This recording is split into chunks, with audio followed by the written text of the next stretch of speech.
semester. And so that's what we're going to try to cover today, is essentially just blaze through, an entire quarter or semester's worth of material. So we will be moving fast. So slow me down if you need. And yeah, and just in case, I'm going to stop my video just because I don't want it to slow down my writing.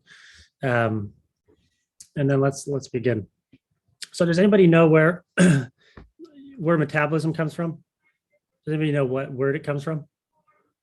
It actually comes from the Greek word metabolismos, right?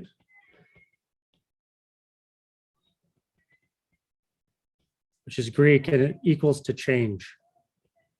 Okay. And so not surprisingly, that's in the same, that's in the definition, right? Metabolism, we're going to be converting food, right? And it's going to be the sum of all of those changes, right? And it's going to go to end products, and then either complex building blocks and then eventually complex structures. Okay. So we're turning food energy and we're turning it into building blocks. And at the same time, we're eliminating waste. Okay. And before we kind of dive into all this stuff, I know you guys love this. What is metabolism like on the MCAT? And while you might get a passage that goes over like an entire pathway, that's going to be much more, it's going to be much less common. What's going to be much more likely is that within your passage, there's going to be more of a focus on somewhere buried in there. There'll be like an individual reaction. There'll be an individual enzyme, maybe they're talking about an individual metabolite. Okay. And so the whole idea is that you study metabolism and, study these pathways enough and the energetics behind them, so you can visualize what happens upstream and visualize what happens downstream of whatever reaction or metabolite or enzyme they're talking about within the passage. You should be able to identify it and think about, okay, this fits into, glycolysis, and I know what happens above it and below it. Okay. And so, the goal behind that is that most often a passage, what they're going to be doing is they're going to usually be talking about, maybe it's a mutation, maybe they do a deletion of some enzyme, maybe they overexpress an enzyme, right? Maybe they do some nutrient feeding where it causes a deficiency in maybe a coenzyme or some sort of key nutrient. Okay, and what that's going to do is it's going to inhibit some sort of cellular process. Okay. And so what you need to think of, and you need to think of it in the context of metabolism is, and maybe I'll even write this out. You need to, how does, mutation, deletion,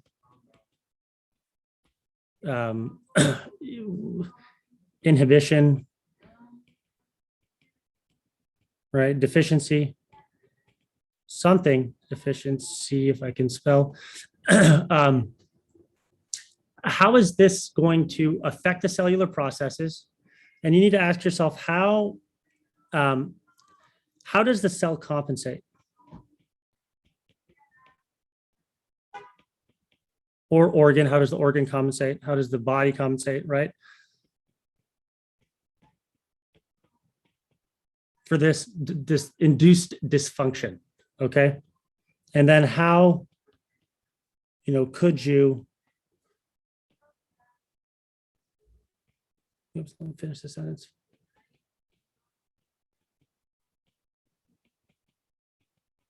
Right? How could you fix, or what could fix rather,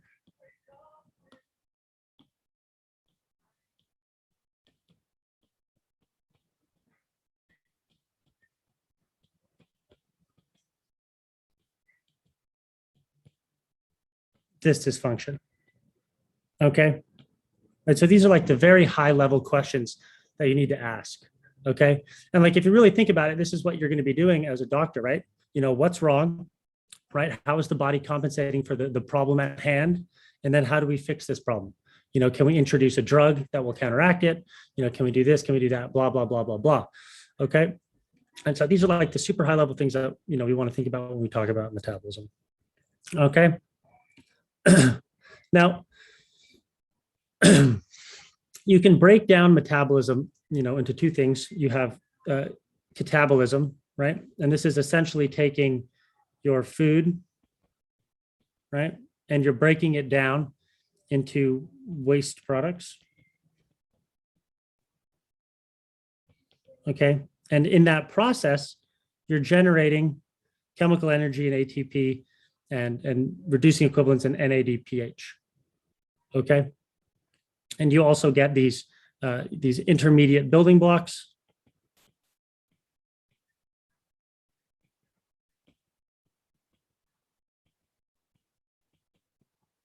Right. Which then when you're in anabolism, you use this stored chemical energy and you use these intermediate building blocks and you start to build more complex structures.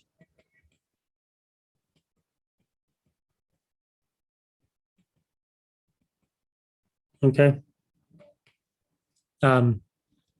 Quick question. Do you guys know why it's ATP and NADPH here? And why NADH is not in the mix?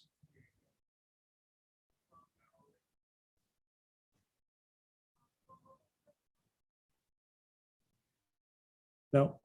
And that's because NADH, we're later going to see when we talk about the electron transport chain, right? NADH and also FADH2, those coenzymes are going to be converted into ATP energy, okay? Those are going to be what actually dumps the electrons in the electron transport chain, which we're going to cover later, okay? And NADPH specifically, this is used for anabolism, right? This is used as you're reducing equivalents to build things up, right? Whereas NADH and FADH are the currencies that will eventually get dumped off in the electron transport chain to generate ATP. All right. So what are some characteristics of catabolism, right? And someone says, do the intermediate building blocks come from catabolism or the food? It comes from the food, which gets broken down, which is the process. That's the process called catabolism, right? It is essentially breaking down food and turning it into waste products and building blocks. Okay, right? So is catabolism exergonic or endergonic?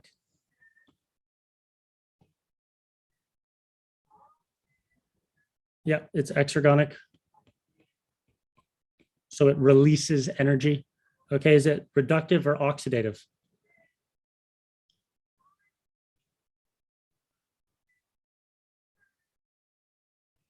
Yep, oxidative. Okay. So we're breaking down complex molecules into smaller metabolites, right? Which is an exergonic and oxidative process. And we're capturing that free energy that's released. I'll write this down, right? The whole goal is to capture the free energy released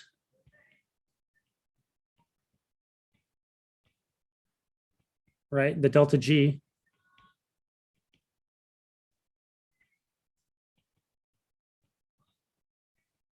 Right, and it's storing it as chemical energy in the form of ATP, right?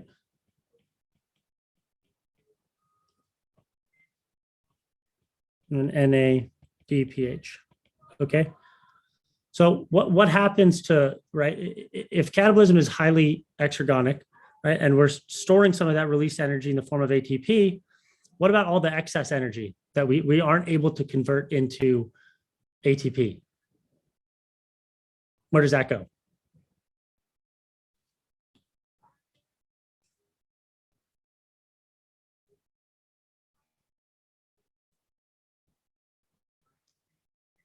Nope. So the excess energy, it's stored for later if it's ATP, right? Or you could build it up and store it. I see what you're saying. You could build it up, yes, as glycogen, or you could build it up as fat, right? So you could store it in that sense, but that would be storing it as chemical energy, right? That excess energy that gets released, right? This is released as heat. So let me erase this. Excess energy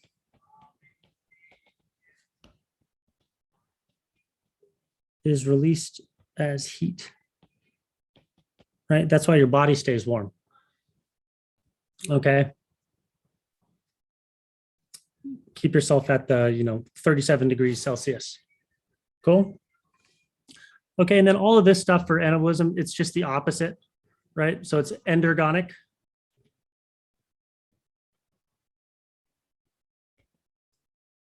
Okay, it's reductive. Okay, you use the chemical energy ATP and ADPH, right, to form new covalent bonds, right? Form new covalent bonds. Okay, and the products of catabolism are used as the substrates for anabolism. All right.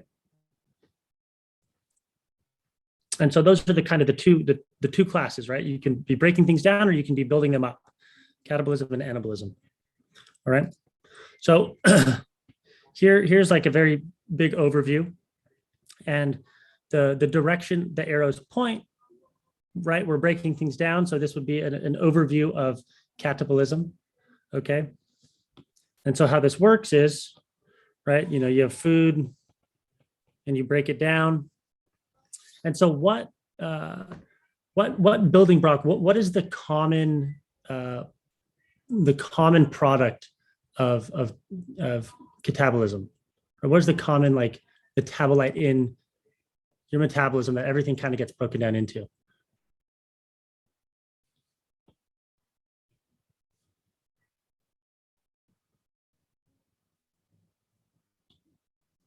Pyruvate is a fairly common product, right? That's not a bad guess, but it's actually acetyl-CoA. Everything kind of converges right down at acetyl-CoA, okay?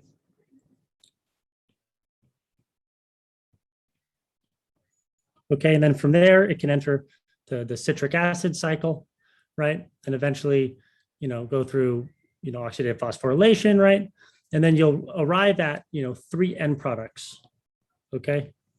These 3 end products, what are they? What are the waste products, the end products of metabolism?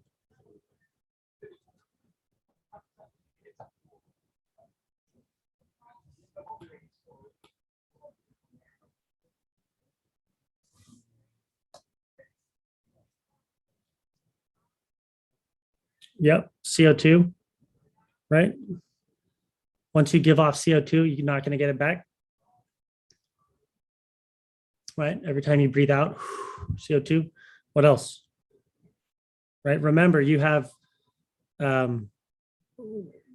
what is your body made of? It's made of carbon, oxygen, and nitrogen,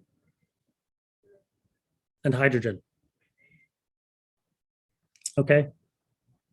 After oxidative phosphorylation, you have H2O, and then you also have ammonia, NH3.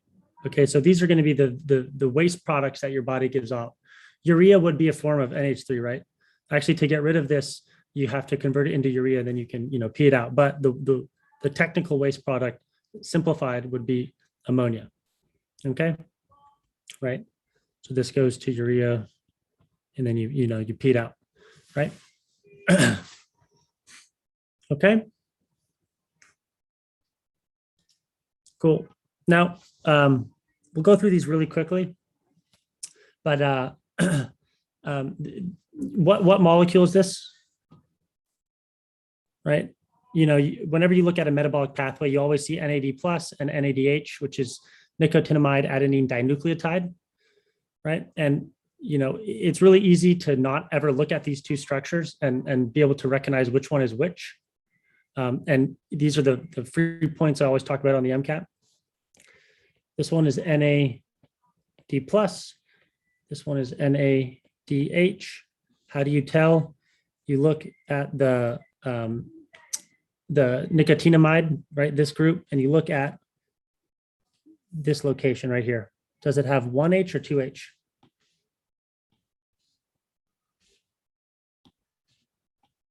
So this one has 1H. This one is reduced, right? It has 2 H's.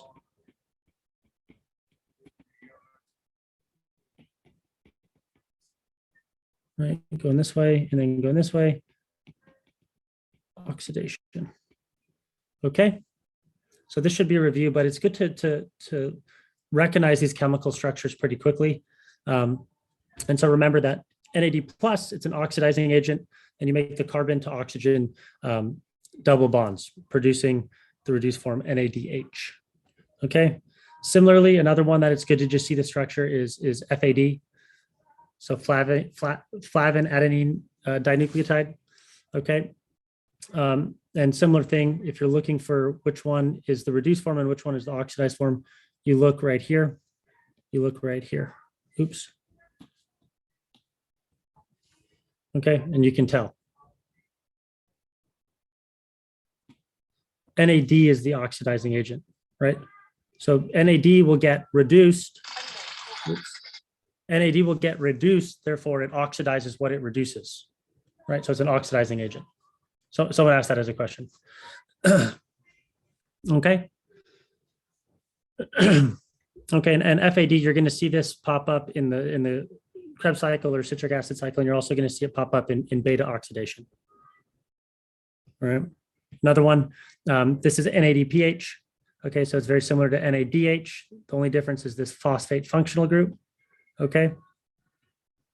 And right, notice how I've switched these because we want NADPH, right? That's what we care about, and it's a reducing agent, and it'll reduce those carbon to carbon and carbon to oxygen double bonds, producing NADP plus. Okay, and the takeaway here is that it's very important for anabolic processes. So someone asked earlier when you mentioned catabolism is oxidative, that means it gets reduced, correct? No, so a good way to think about it, catabolism means we're oxidizing things. So when you're breaking down a molecule and all the energy is getting released and you're storing it, you're oxidizing that molecule. So you can think about it like a good way to remember it is beta oxidation, where you have fatty acid chains, right, that are fully saturated, and you're oxidizing them and collecting the energy from them.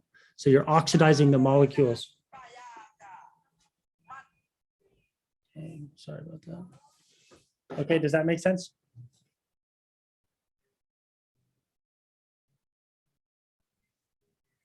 Someone says you don't see the difference between them on this slide. Yes, so this is the electron carrier that allows you to do that, right? So this is for anabolism, right? So in anabolism, we're building things up, right? So we're going to oxidize this chemical species, NADPH, gets oxidized this way. And because this gets oxidized, something has to get reduced. What gets reduced? The thing that you're building up. Do you see that? Person who's direct messaging me? Cool, yes. So, right, very fundamental, right?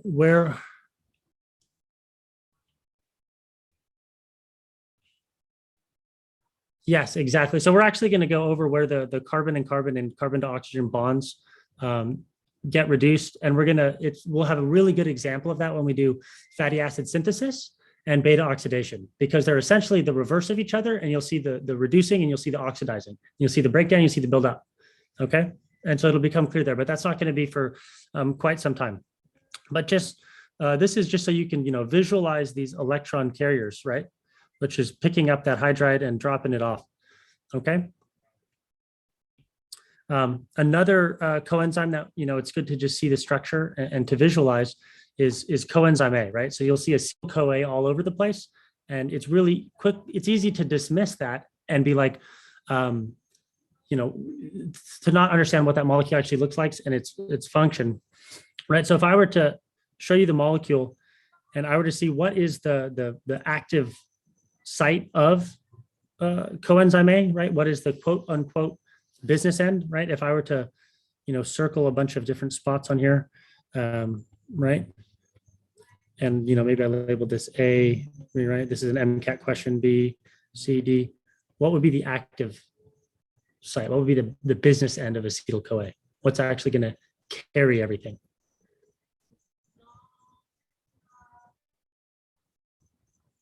Anybody? A, B, C, D?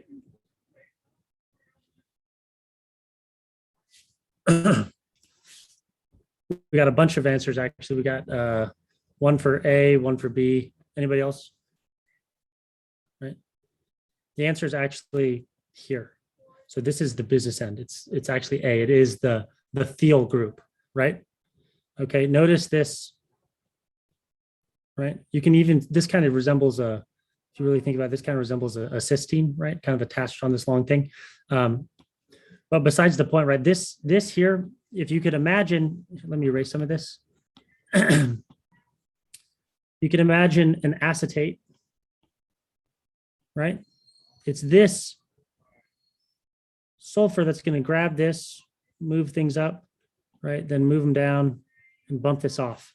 So this is actually where you can attach these 2 carbon groups on it, right? These acetates, and turn them into acetyl-CoAs, okay? And the way you can think about this, and I think this is in your book, right? But a fun way to visualize this molecule is, right? You can kind of picture this part as like a handle, right? And this part is the metal of like the screwdriver, right? And so the handle over here, this is where your enzyme is going to grab, right? And then you have the business end that's actually doing all the work, you know, grabbing these chemical species, these 2 carbon groups, and then, you know, jamming them into other molecules and, you know, moving those 2 carbon groups from one molecule to the next. Okay. So it's just good to visualize coenzyme A because we're going to be talking about it quite a bit today. Okay. And then this we're not going to go into. This is just a list of vitamins, right? So if you've ever looked on the back of, you know, your food or like a vitamin pack, whatever it is, and you'll see the vitamin breakdown, right? And B1, B3, B2, right? These all will turn into coenzymes, right? And each coenzyme will have some sort of functionality, right, within metabolism. Okay. And we're not going to cover all these today. I do recommend maybe just kind of reading through these at some point. They'll be in the slides, and just familiarizing yourself with them. All right. So when we're talking about all these metabolic pathways, oh, and someone says the handle of the screwdriver is what? This is where your enzyme is going to bind, right? So your enzyme can grab onto this part, right? And then you'll have this chemical moiety, right? That's got this active site on it. That'll be the thing that can actually very high nucleophilicity and grab this and hold on to these, you know, 2 carbon groups.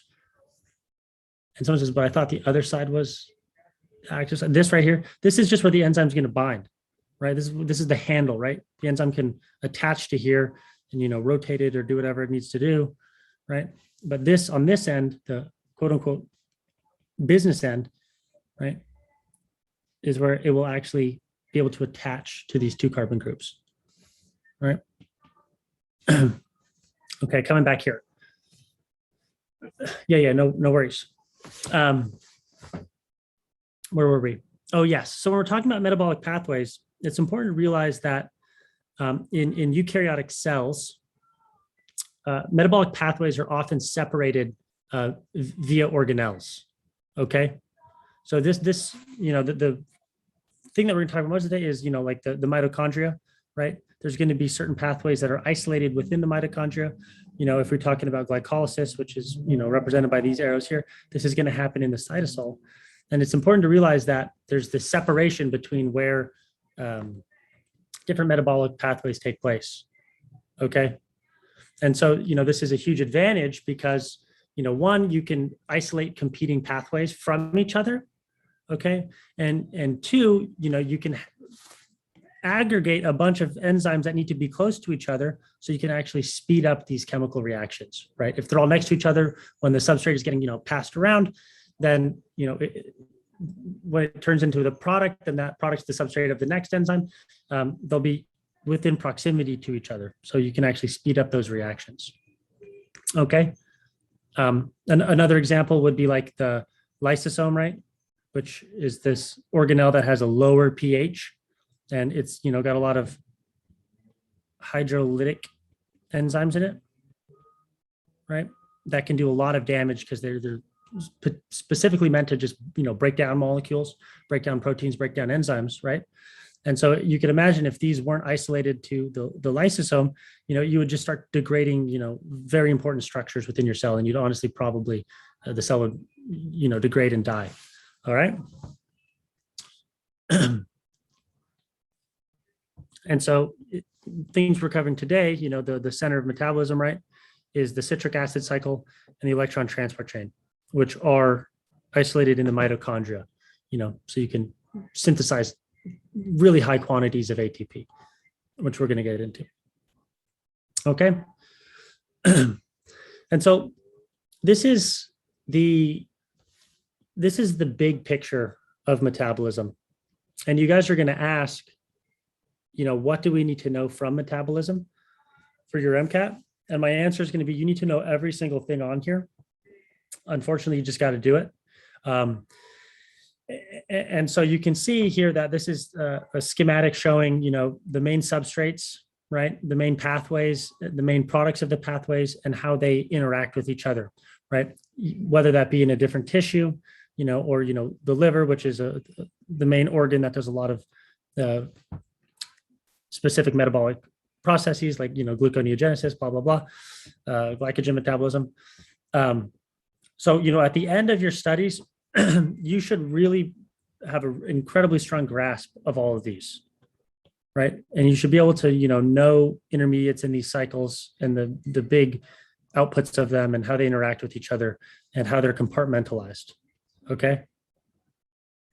Which is a lot of information, but needs to happen. Really quickly, just to talk about blood, right?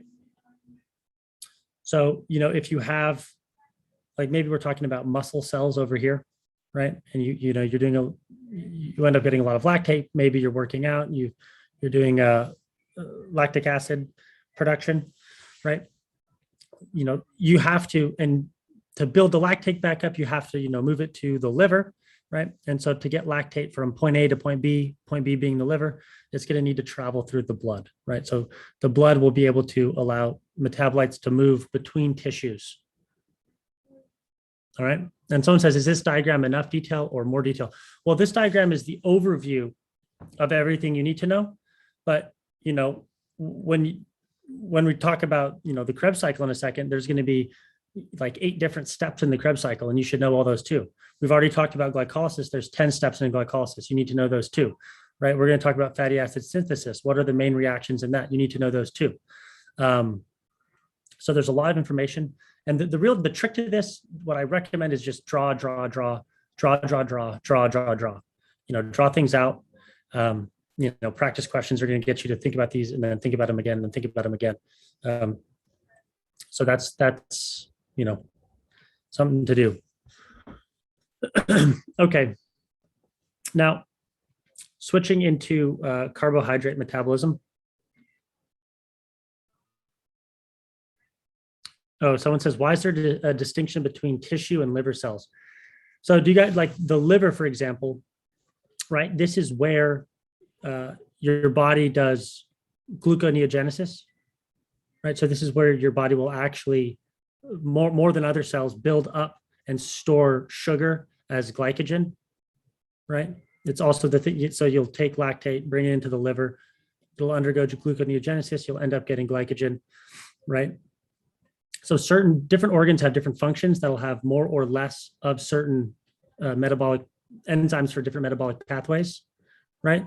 And sometimes you need to bring a metabolite from one organ to another organ, right? You can imagine this tissue being the brain, right? Let's say these are brain cells. Brain cells need a lot of sugar. Okay, what do? Your liver is going to break down glycogen, right? Turn it into glucose. Glucose is going to travel through the blood, go up to your brain, feed your brain. Okay. Yeah, so different cells will specialize in different metabolic aspects over other ones, right? Like fat cells, right? Those are going to have lots of fatty acid synthesis type of enzymes or higher concentration of them, right? So you can build up fats, right? So different cells will have different specialties, right? And sometimes you need to move metabolites from one to the other.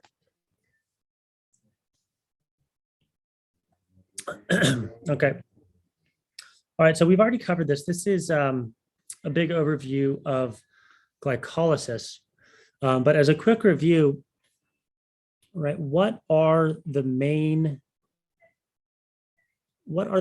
places of regulation? What are the important steps in glycolysis? Nice, exactly. 1, oops, yeah, this is fine. 1, 3, and 10. And why is that?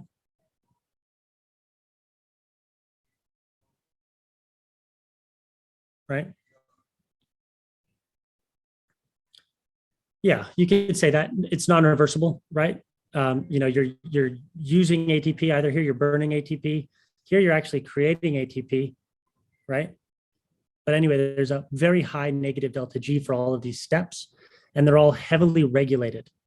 Okay, so like for instance, step 1, right? The hexokinase. This is actually an inducible enzyme, and it's controlled by insulin secretion, right? Step 3. This is the quote unquote the valve, right? So this is probably the most important step in glycolysis. Okay, and it's what commits.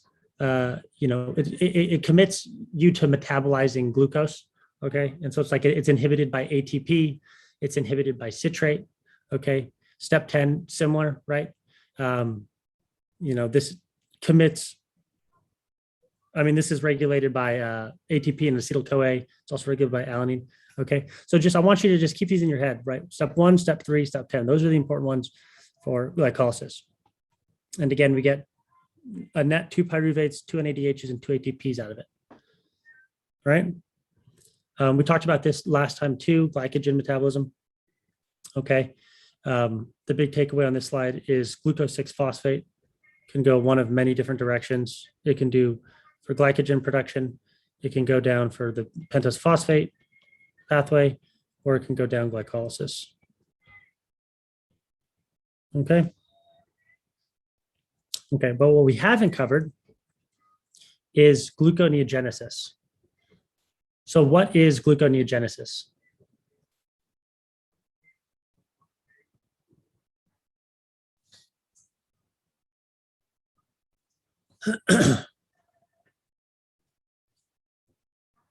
Mm-hmm. Yeah, so good. Those are all almost correct answers. And yes, it would be when you don't eat carbs. So gluconeogenesis, it's the synthesis of glucose from non-carbohydrate precursors. Okay, so you can see these are going to be in the green, right? So these are going to be these non-carbohydrate precursors, right? Lactate, pyruvate, and these are all going to follow this pathway of gluconeogenesis back up to glucose. Okay. And so, you're wondering why is it these ones? What about acetyl-CoA? Well, it turns out that in animals, so in mammals, mammals cannot synthesize glucose from 2-carbon species. They can only do it from 3-carbon species. Okay. So you actually can't synthesize back up to glucose from acetyl-CoA. Okay. So you have to do it from one of these, non-carbohydrate precursors. All right. Now, everything in, gluconeogenesis and glycolysis, everything is reversible except for, does anybody have a guess? Yeah, except for steps 1, 3, and 10, right? Except for steps 1, 3, and 10.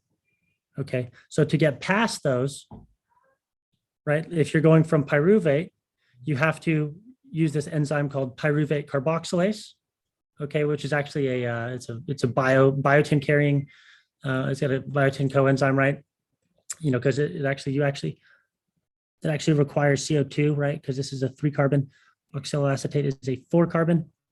and this actually releases CO2. Okay. So, but the point is it requires ATP, it requires energy to go from pyruvate to oxaloacetate, right? And then seriously, PEP-CK, right? You know, it's going to require another NTP, right? An energy equivalent to get back to phosphoenolpyruvate. And then from there, everything is reversible. Everything is reversible. Everything is reversible until you get, back to step 3.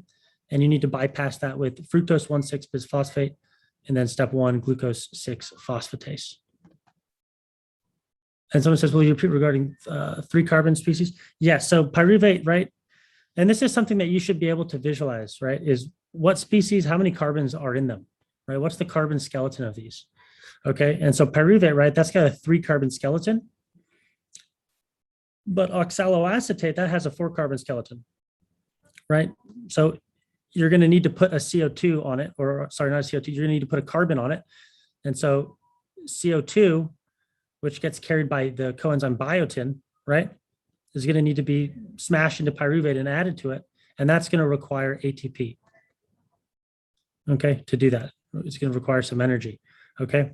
And then from oxaloacetate, right, you can actually burn off a CO2 and you get back to phosphoenolpyruvate, which is an unstable molecule, and that's why it takes energy, okay? Now, why is this? Right? Why do we have to bypass these steps? Right? To overcome that really big negative delta G that got us there in the first place. Okay. Now let's go through another thought process here. What were to happen, right? We're talking about regulation, and when we're learning about metabolism, we really care about where things get regulated, right? That's where you're probably going to be tested on the MCAT. What steps get regulated? Because it's really easy to ask a really good question there. Okay. Now, if you notice, let's say we're going from pyruvate.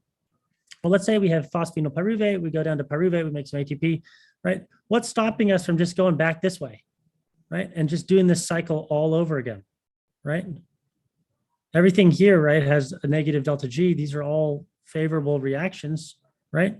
What's stopping them from going forward like this, right? First of all, what is this called? This is called a futile cycle, right? It's like when someone says your efforts are futile, right? You can put in all this work, but you don't get anywhere, right?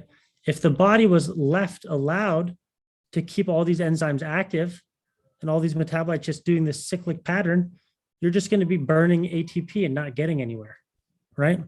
And so that's why, luckily we've all evolved and you have these stops, this regulation, okay?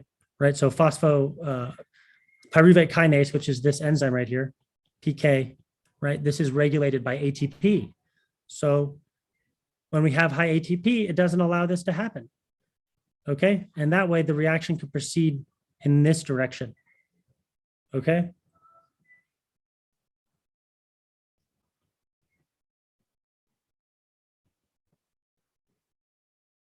You guys got that? And so if you think about it, these are futile cycles too, right? And if you could just keep doing this in circles, you're not going to get anywhere. There needs to be something that regulates it, something that stops it from going one direction, okay, when the other one's active. Same here, futile cycle. Okay. So just pay attention to those. Where you see a futile cycle, that's where you're going to see regulation. And someone asked, just one, I think that's just what the enzyme uses. So there's no reason, right? And this is, you can write ATP equivalents, right? You can call anything just an NTP, right? Just as a catch-all, right? Instead of GTP. That just happens what this enzyme uses. Okay. So how many, just super quickly, how many NTPs does it take to go from pyruvate? Oops. How many NTPs does it take to go from pyruvate to glucose?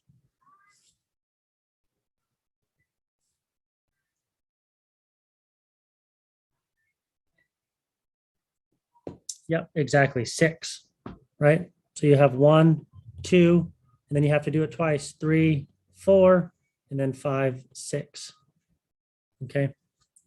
So you burn 6 NTPs. Okay. Someone says, right. So pyruvate is 3-carbon molecule, and we're going to glucose, which is a 6-carbon molecule. So you need 2 3-carbon molecules. So you have to do these twice, right? Times 2, times 2. And then when you get back up here, right, we're back at 6-carbon molecules. Right? This is 6 carbon, right? So then 1, 1, right? Cool. And then I think someone asked, so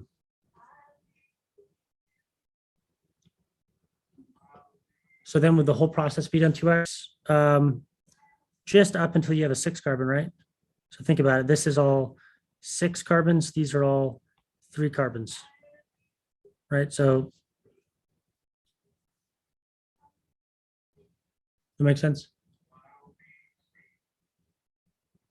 Oh, why does high ATP equal gluconeogenesis? Aha. So if the body has a lot of ATP, do we need to keep breaking down sugar for energy? No, we don't.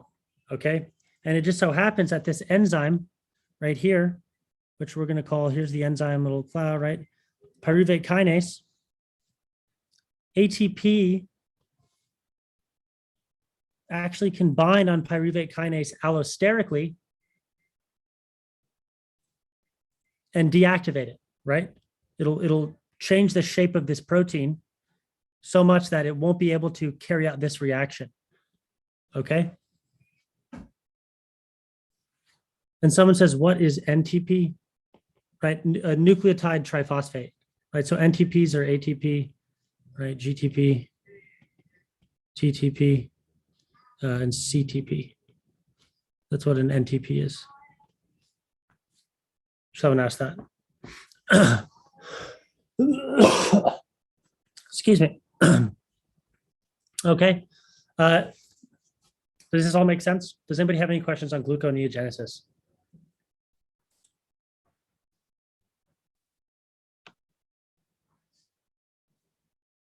I do. So when I said why does high ATP equal gluconeogenesis, like in terms of like what that means for the body, I guess, is what I'm confused on. Like if we have a high amount of ATP, why would we want to build up glucose? Or is that why? Because we have a high amount. It's because we have a high amount, right? We don't need to keep breaking it down, right? So we've met our energy needs for the body. Okay, now we have all this ATP. It's like, okay, we don't need to keep making it more, but we can store some of that energy. Okay, so let's bring it all the way back up to glucose. And then if we go back to here, right, or glucose 6-phosphate, we can turn it into glucose 1-phosphate and we can store it as glycogen, right? And by the way, this is stored mainly in the liver.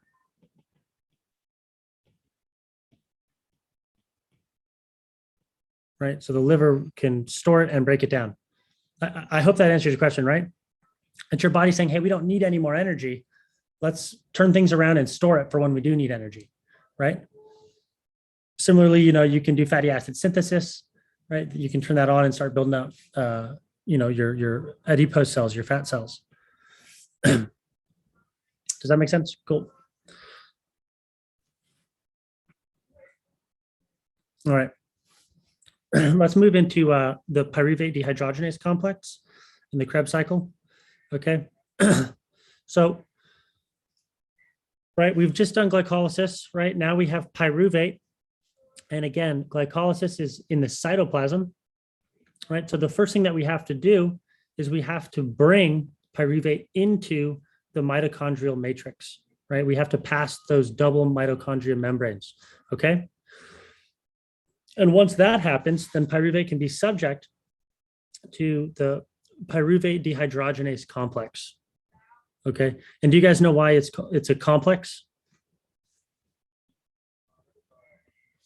Right. It's because it's got 3 enzymes associated with it. Right.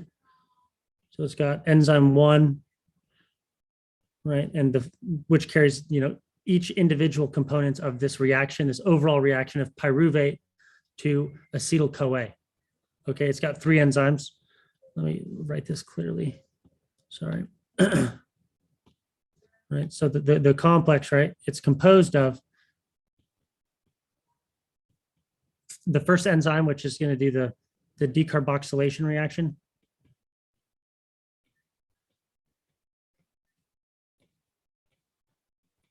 Right, and it's going to have the coenzyme, maybe we'll make that a different color. TTP is the coenzyme. There's going to be the second enzyme in the complex, which is going to be what actually attaches acetyl to the acetyl group. Right, it's been carboxylated to coenzyme A. Okay, and this has got a coenzyme called lipoic acid. Right, and then the third enzyme in the complex, E3. Okay, this is going to be something that restores lipoic acid. Lipoic acid. Okay, and then the coenzyme associated with that is going to be FAD. Okay. So these are the 3 enzymes that make up the oh, let me zoom out. There we go. The pyruvate dehydrogenase complex. Okay. So why is this important, right? Why is pyruvate now getting turned into acetyl-CoA? What does that do? Okay. So first of all, it's a decarboxylation reaction. And whenever you see a CO2 getting added or taken off, it's probably important, right? And what that do is it actually now traps acetyl-CoA within the mitochondrial matrix. It turns out pyruvate, there's a shuttle for it and it can go back and forth, okay? Now, once you turn pyruvate into acetyl-CoA, now it's trapped. It's going to be stuck in the mitochondrial matrix, right?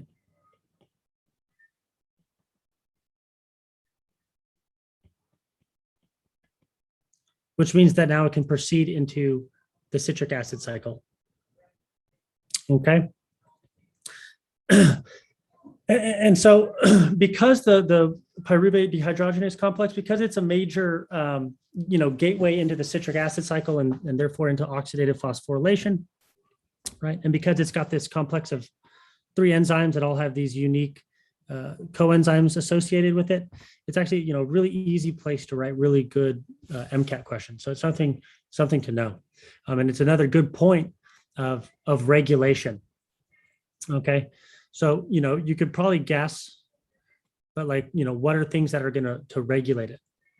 Okay.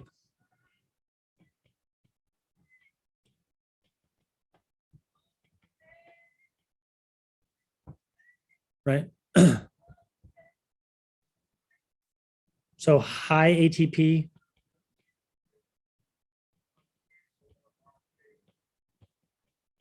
again, like before, to ADP ratio is going to inhibit it. And same thing with a high NADH to NAD ratio, it's going to inhibit it. And same thing with a high acetyl-CoA to CoA ratio. It's going to inhibit it. Okay. What does TPP stand for? Good question. It stands for right here, thiamine pyrophosphate. Okay. And so this is actually vitamin B1. Turns into thiamine pyrophosphate for these decarboxylation reactions, right? You guys can look at those later. All right. Now, something that you're going to see quite a bit when you're doing the MCAT, and again, we're trying to look for patterns in this stuff. And so it turns out that the pyruvate dehydrogenase complex, right? It can be, and I'm going to turn it into a big enzyme blob here. Okay. It turns out that the pyruvate dehydrogenase, oh, did I say TPP? Thank you. Yeah, sorry about that. TPP, I think it's vitamin B1. I think it's vitamin B1. Anyway, so it turns out that the pyruvate dehydrogenase complex can be deactivated by pyruvate dehydrogenase kinase, right? And it turns out that on enzyme 1, there's a serine residue, right? So you can picture a serine residue on it that can actually be phosphorylated by pyruvate dehydrogenase kinase.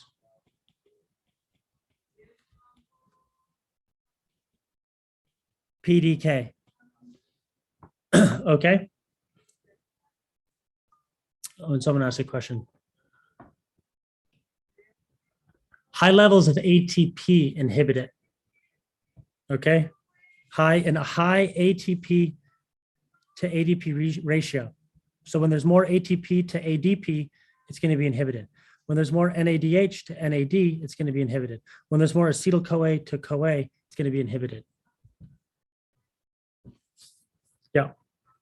Okay. And another thing here, and this is going to be something that you're going to run into a lot in your practice exams and on your MCAT, is these protein kinases, right? So it's these proteins like this one, pyruvate dehydrogenase kinase, that can go around and stick a phosphate functional group on a particular enzyme and render it deactivated, right? And lower its activity. Okay, so it turns out that pyruvate dehydrogenase kinase will deactivate the PDC.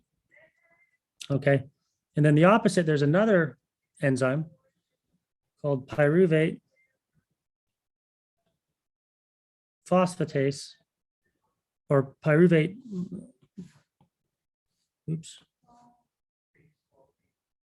dehydrogenase phosphatase.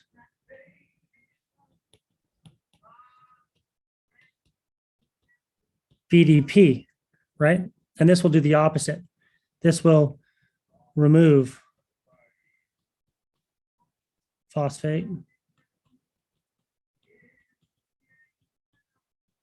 from serine on E1, which equals, it turns it on.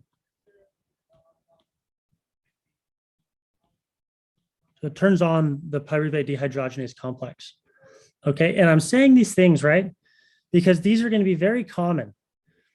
In your MCAT passages, you're going to get some sort of mechanism, some sort of cellular mechanism, and it's going to describe some sort of protein kinase, and it's going to say protein kinase blank and blank phosphorylates blank and blank. And I want you to, as quickly as you can, figure out, does it turn it on or turn it off? Okay. And so, you know, in this case, pyruvate dehydrogenase turns off the pyruvate dehydrogenase complex. And so whenever you get a passage and it's giving you some sort of cellular process and you run into one of these protein kinases or protein phosphatases, you got to think to yourself, what does it do? Does it turn it on or off? And write it down on your scratch paper or make a quick mental note of it or whatever it is, because you're likely going to have to use that to figure out what's going on later. Okay. And so let's ask a question.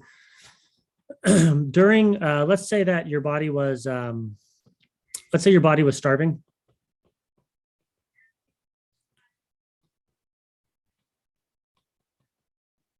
Okay. Do you think that PDK or PDP is expressed more?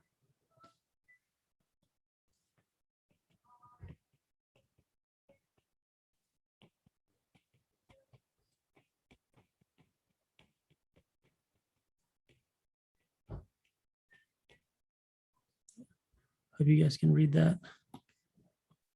Can you guys read that? PDK.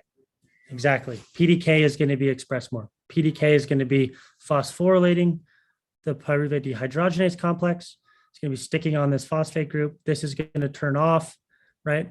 And if this turns off, right, pyruvate is not going to be able to go into acetyl-CoA, right? So pyruvate will then become a better substrate for gluconeogenesis. Gluconeogenesis is going to create more glucose, right? Now you have more glucose. It turns out your brain runs on glucose. So when you're starving, you need to save all that glucose for your brain. Hence, you're going to want to turn this off. You're not going to want to burn it all up. Okay, so cool. Yeah, so a big takeaway, you just pay attention to these phosphatases and kinases.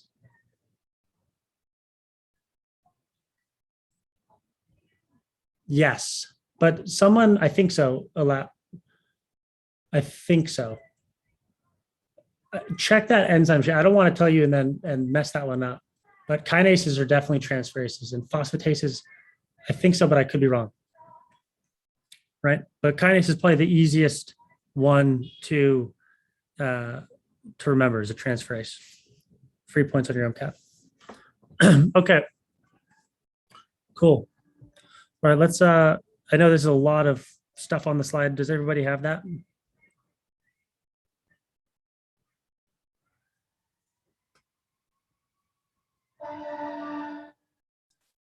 Just move on for right now.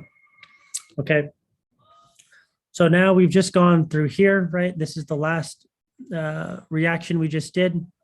And now we have acetyl-CoA, right? And now that can join in, combine with oxaloacetate, and now we're in the citric acid cycle. Okay. And so I kind of said this when we're talking about glycolysis, but if you really want to test yourself, right, and be able to identify these enzyme classes, right,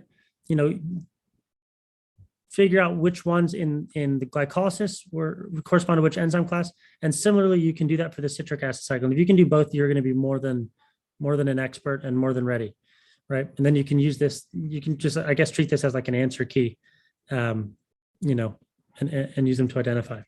Okay. But we'll move to this slightly simpler diagram of the citric acid cycle. Okay. And so the citric acid cycle, again, we're in the mitochondrial matrix, is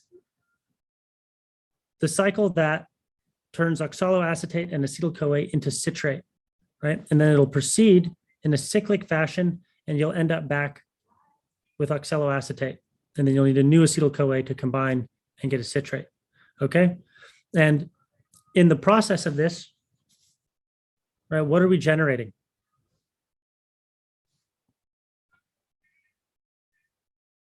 Oh, and someone says, do we need to know changes in delta G? Oh, really good question. You don't need to know changes in delta G, but I would know what that means, right, for each of these.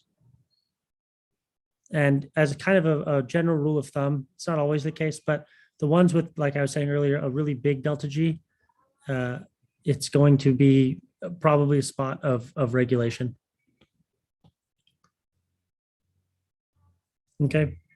Anyway, so why do we care about the citric acid cycle? Okay. We care about what's coming out of it. First off, right?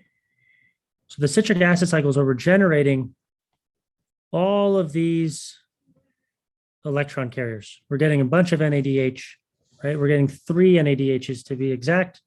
We're getting 1 FADH2, and we're even getting 1 GTP, which is the equivalent of an ATP. Yep. And so each cycle, this is what you're going to produce. Okay. What's so special about this CO2? Right? I always like to pay attention. The CO2 is the coolest part of this whole thing. This is us actually breaking down. It's going to end up getting eventually, chemically transferred, and then you're going to eventually breathe it out. And so if you really think about it, right, how do you lose weight? right? How do you lose weight? What's the main source of your weight loss? It's going to be right here in these CO2s that you burn off. These CO2s are you burning off all that fat. This is you, burning all that carbon up. Eventually, you're going to breathe this out. Okay. And so, do you need to know everything in this? I would err on the side of caution and absolutely no. I know there's like a mnemonic. God, I can't say that right. Right. If you need one, right? Can I keep selling sex for money, officer? In case that'll help you guys at all. If you ever run into a situation where you need to know which one comes first or second, I think that one will stick in your head pretty well. Okay. But keep this in mind right here. Look at these, oops, oh, there it is. Look at these reducing equivalents, right? We're trying to keep we're accountants right now, trying to keep track of where our energy is, okay? But besides that, besides all these products, NAD, FAD, ATP, okay, what else do we care about, right? Besides those electron carriers, right? What else are these intermediates good for? If you think about it, let me go back to this slide. Right, this is a 6 carbon, 5 carbon, 4 carbon, 4 carbon, 4 carbon, 4 carbon, 4 carbon. This is a 2 carbon. So within the citric acid cycle, you've broken down these complex structures into these 2 and 4 and 5 and a bunch of different 4 carbon structures. Okay. What does that mean? It means that these intermediates in the citric acid cycle, these are going to be really, really, really excellent building blocks, right? Really good precursors for amino acids and other building blocks. Okay. And so here, this is a pretty good, just very general overview. Okay. And someone says the products can be used for electron transport chain. Yes, they can be, and we'll get into that. Okay. Right. So you don't have to memorize. This is the probably the one slide I wouldn't memorize, or wouldn't like really know very well. Just have a good idea that these different citric acid cycle intermediates are the precursors for a lot of amino acids. They're the precursors for certain nucleotides, both pyrimidine, purine, fatty acids, steroids, porphyrins, right? This is going to be for think like heme groups, right? Those heme rings. Okay, so just be aware of all this. Okay, that this citric acid is like everything comes down into here and then can get built up into these other structures. This one, this slide. Yeah.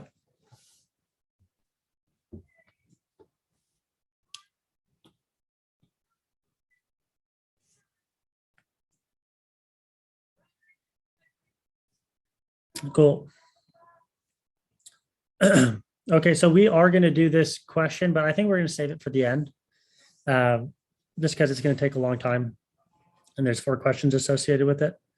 So let's just blaze past it, and let's talk about the electron transport chain. Okay, and so in order to talk about the electron transport chain, it's first good to talk about the mitochondria. So what is the mitochondria?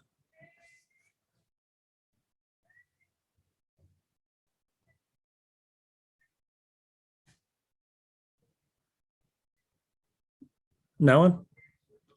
Yeah, thank you. You just need to say it. It's the powerhouse of the cell.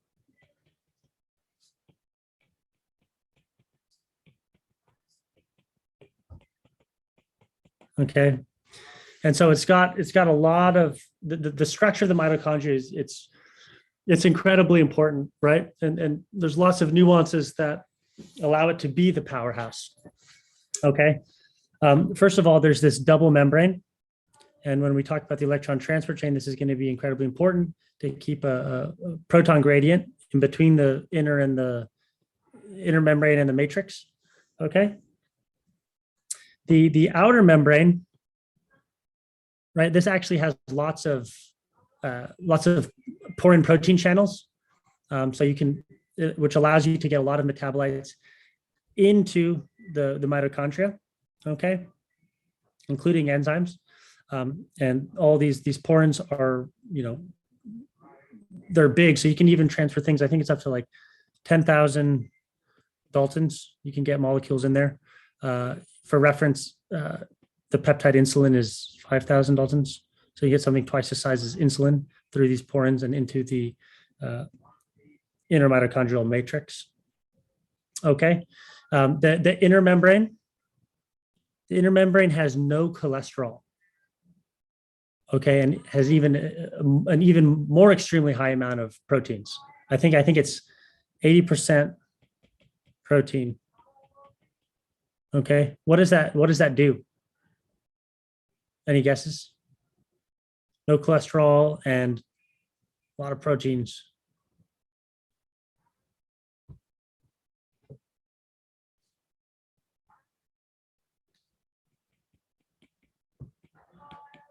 Highly impermeable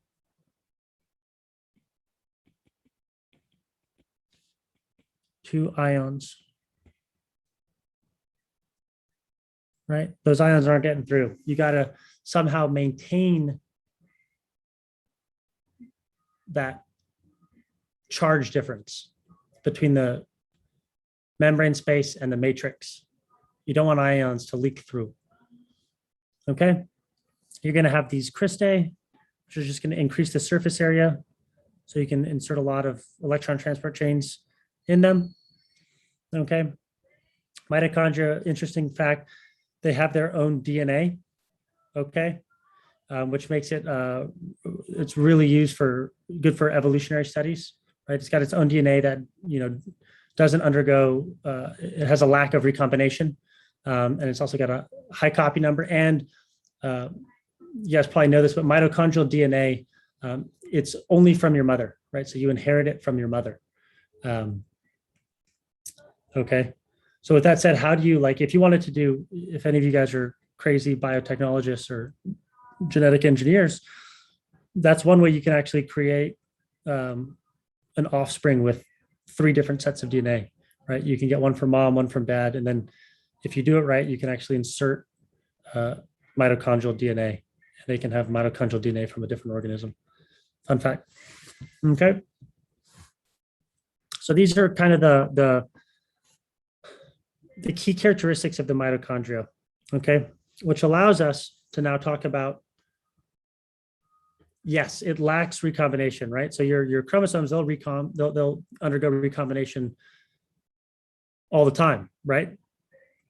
Mitochondrial DNA, which has a high copy number, it lacks recombination in eukaryotic cells, right? Because we're talking about mitochondria.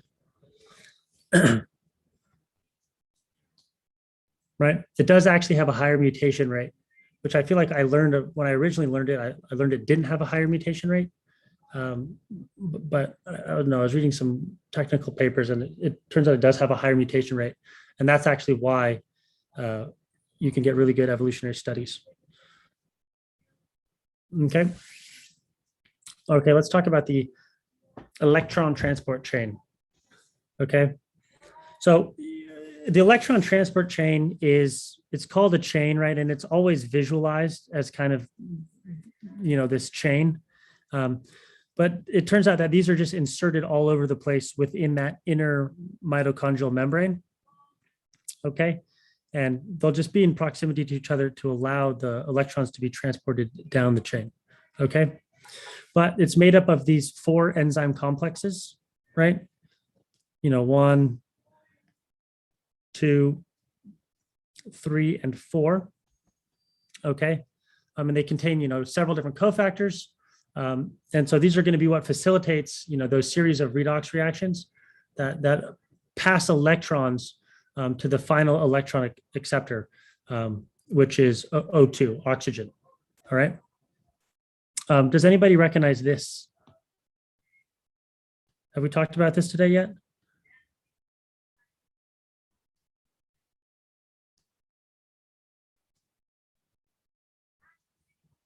I got a big yes. Yeah, exactly. So succinate dehydrogenase, which is a part of this ETC, that's right here. That's this enzyme right here. Okay. And that's why when we talk about electron transport chain, these FADH2s are electron carriers within it, directly in it. Okay.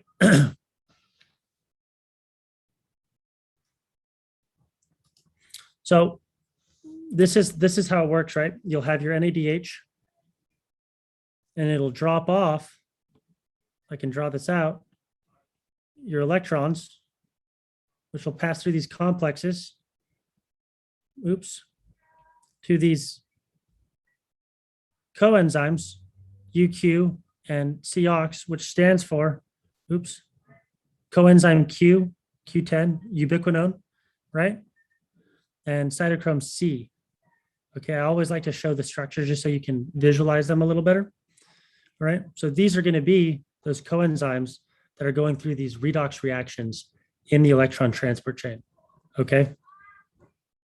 Right, so you can imagine it picking up OHs, right? Or anyway, you get the point. So that's what this is and this is. And now if I can draw this out, right, it'll drop off these electrons. They'll move through complex 1, right? It'll reduce ubiquinone, coenzyme Q10, right? Which will then get oxidized again by another one and travel into complex 3, which cytochrome C will then get reduced and pass those electrons into complex 4, and eventually interact with oxygen, which is the final electron acceptor, and you get H2O. And in the process of this, you're pumping out hydrogens into this intermembrane space all along the way. Okay? And what this does is it creates this positive charge difference, which is what's going to fuel the proton motive force and this enzyme ATP synthase, which will then try to dissipate that charge difference and harness that energy and turn it into ATP. Okay. And so do you guys see where we get these PO ratios? You guys know what that is? Right? That's these things right here. The equivalence of each one of these electron carriers. Okay. So I think most of the time, probably in your classes, they talked about it being 2.5 and 1.5. For your MCAT, assume it's 3 and 2, but they might give you a way to figure out what the actual P and O ratio is. Because again, these are determined experimentally, okay? And so just to draw it out here, right? 4 plus 2 equals 10 over, right? 4 hydrogens needed to create 1 ATP. This equals 2.5. Okay, you see this? So this is how you get this P and O ratio. Do you guys see that? Right? You pump out 10 hydrogens, right? Per electron dumped off. And it takes 4 hydrogens to make an ATP. Okay, and that's why FADH2 is slightly less, because it enters the electron transport chain a little bit downstream of NADH. And so it only pumps out, 4 plus 2 divided by 4 is 1.5. Do you guys see how this works? Okay. And all this stuff, this is totally, these are not exact numbers, right? Each organism is going to have different P to O ratio. Okay, and it's determined experimentally and averaged together. No, someone doesn't get it? Okay, so do you see here, right? You have your NADH, and it dumps off this electron. The electron, through these redox reactions, gets transferred down the chain and goes to your terminal electron acceptor. And in the process, you're pumping hydrogens into this inner membrane space. Okay, so for every one NADH, right, it's going to move its way through these complexes and pump in 4 plus 4 plus 2 equals 10 hydrogens into this inner membrane space. Oh, you guys said, what's PNO? It's ATP generated per oxygen, right? So to calculate it, you take these hydrogens, right, which is 10 H plus in this particular model, right? And so if you have 10 that got pumped in and it only requires 4 hydrogens coming back across through your ATP synthase to create an ATP, right?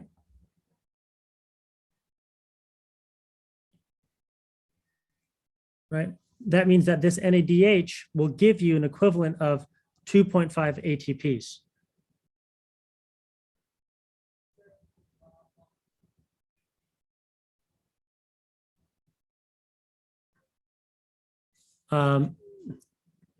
P is pumped into the inner membrane.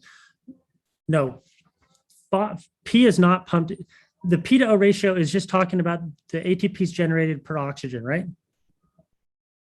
Which is essentially saying, okay, if I have one NADH, right, if the electrons go through the entire chain, it's going to make a total of 10 hydrogen equivalents go into the inner membrane space, right? So there's going to be that. And then it only takes 4 hydrogens to go down their concentration gradient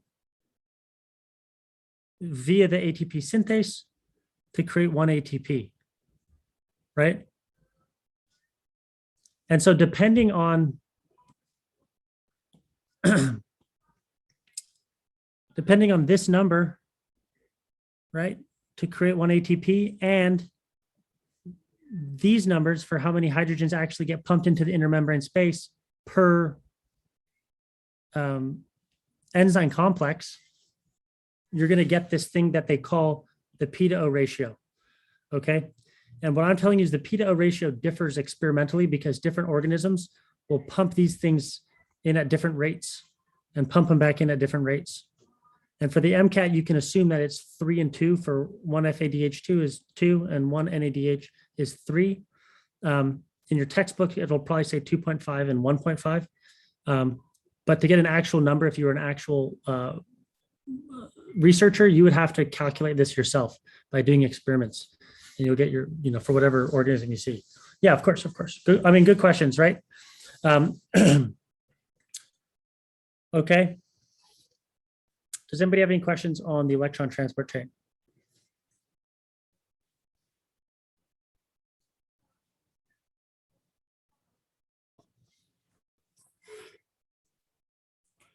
Yes. Right? So if you have an oxidized coenzyme Q or ubiquinone, right? That's this molecule right here. Okay. Right? That's going to be, let me erase all this. That's going to be this molecule right here. Okay. And now you have your electron coming in.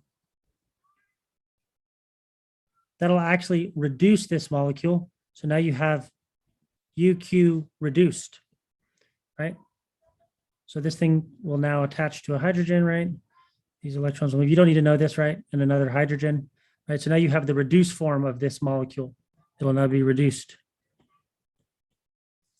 And this molecule will interact with itself, a different one, and one will get reduced and one will get oxidized, essentially passing on this electron from complex to complex. And then similarly, it'll go to cytochrome, right?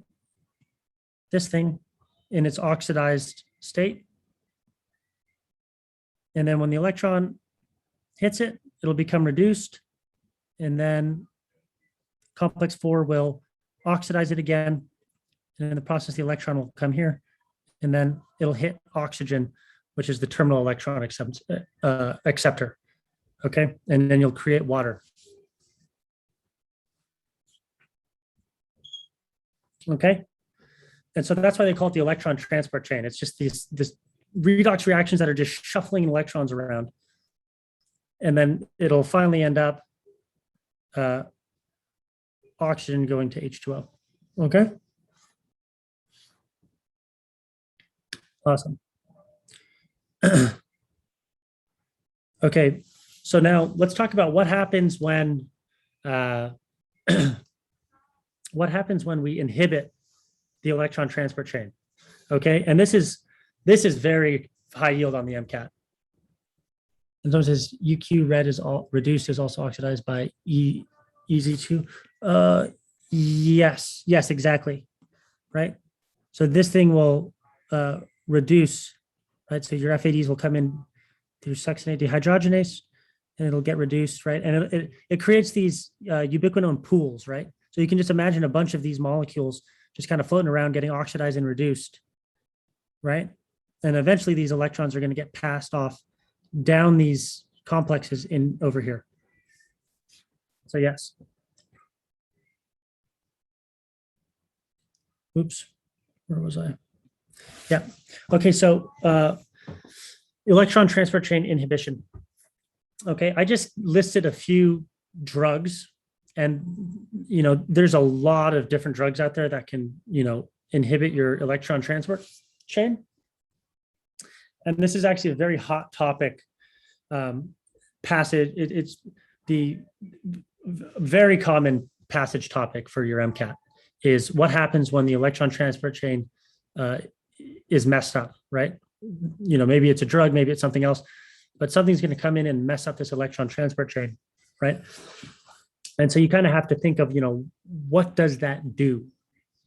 Okay, so if you have demerol, right, which is able to inhibit these complexes, right? Here are more examples. You can cyanide and carbon monoxide. They can inhibit the fourth complex in the electron transport chain. So what do you guys think happens?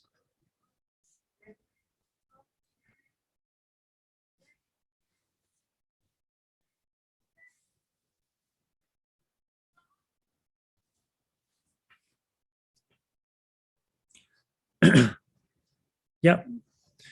So if you think about it, if this thing is not working, right? So for instance, if you inhibit 4, that means that cytochrome cannot get reoxidized, right? And if cytochrome cannot be reoxidized, right, then complex 3 isn't going to be able to work.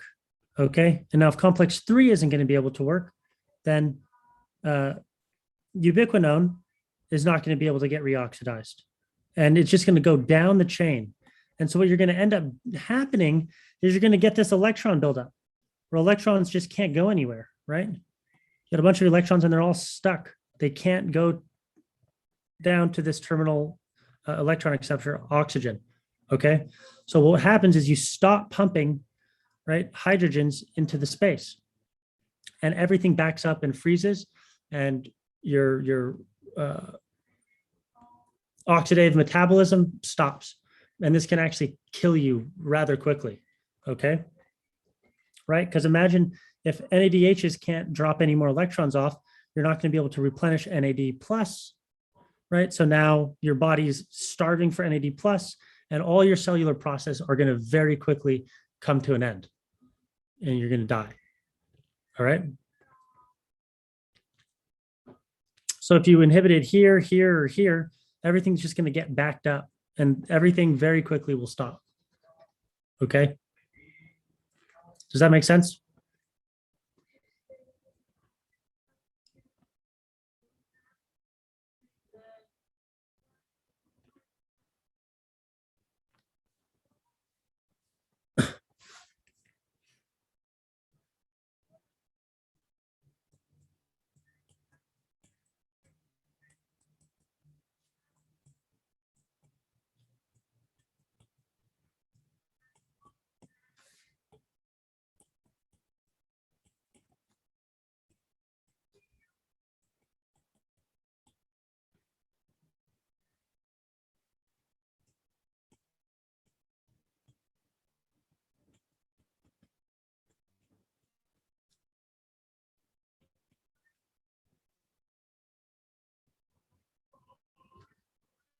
Oops. Cool.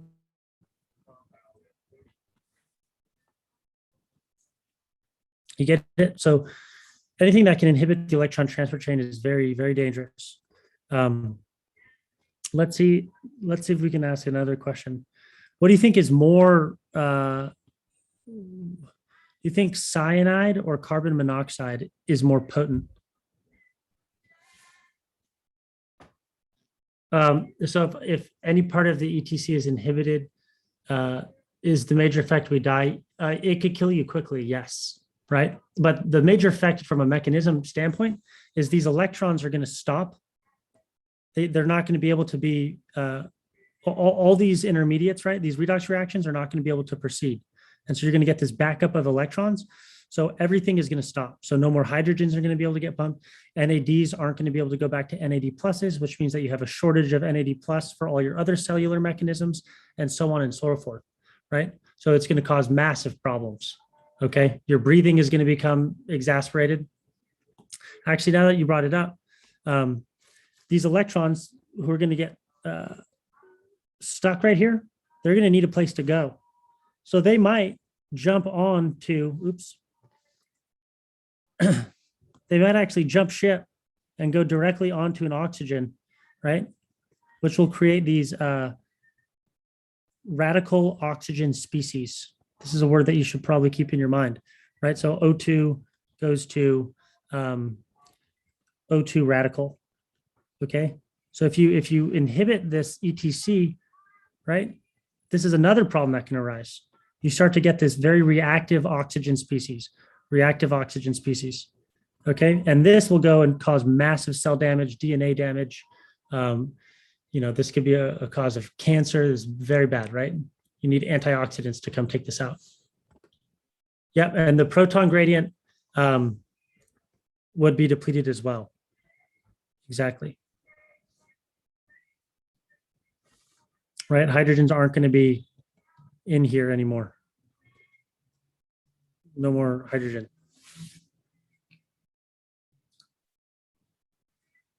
Yes, this is an electron. So, right, you're taking an oxygen species and you're making it a free radical oxygen species, right? And these are very reactive. So this electron likes to go jump in on things and really mess up structures, mutate DNA, blah, blah, blah. And this can actually lead to cell apoptosis and cell death, right? If these build up. Another common MCAT theme is reactive oxygen species and how your body deals with them, which is for another day.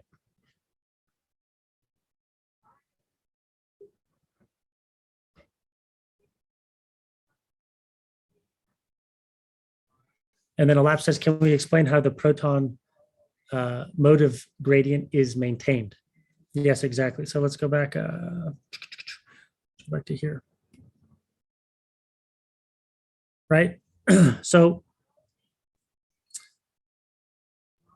these complexes, right, by the process of shuffling these enzymes, it's actually going to pump hydrogens into the inner membrane space. Okay. And so what's going to happen after you dump off a bunch of these, you're going to get a lot of hydrogens, right? And so this essentially what you can think about is this very big positive charge, right? And so if you have a lot of positive charge in here, you want to go against your concentration gradient. I mean, you want to go down your concentration gradient, right? So this will be exergonic, right? This is favored to go from a high concentration to a low concentration. And ATP synthase takes advantage of that and can store that chemical energy in the form of ATP.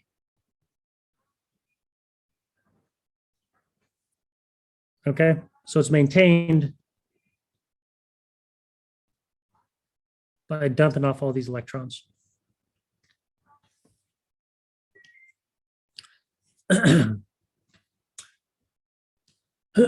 Okay. Oh, I included this in here just because this is showing a different PO ratio, right? So in this model, and again, if for some reason this were to, like a figure like this were to pop up on your MCAT, you can look at, for every NADH, you get 4 + 4 + 2. And then for every ATP, it requires 3 hydrogens. So you can calculate the PO ratio, right? So this is going to be closer to 3 ATP per NADH. Okay.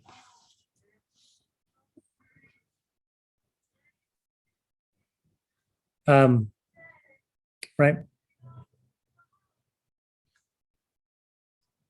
It's also cool. It shows different transmembrane proteins and functions.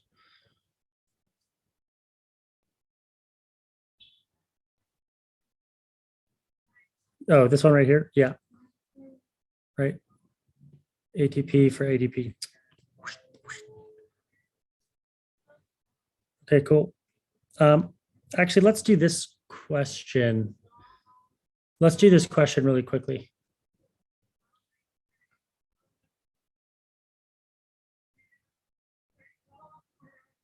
Yeah, yes, Sophie. Making it, yeah, good.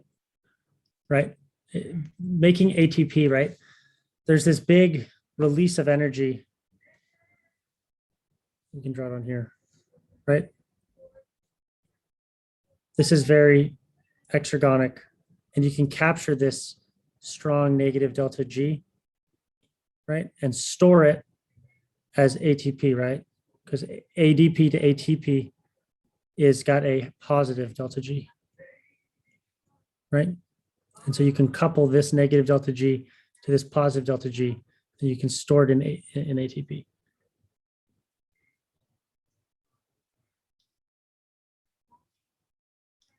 Does oligomycin reverse the proton gradient?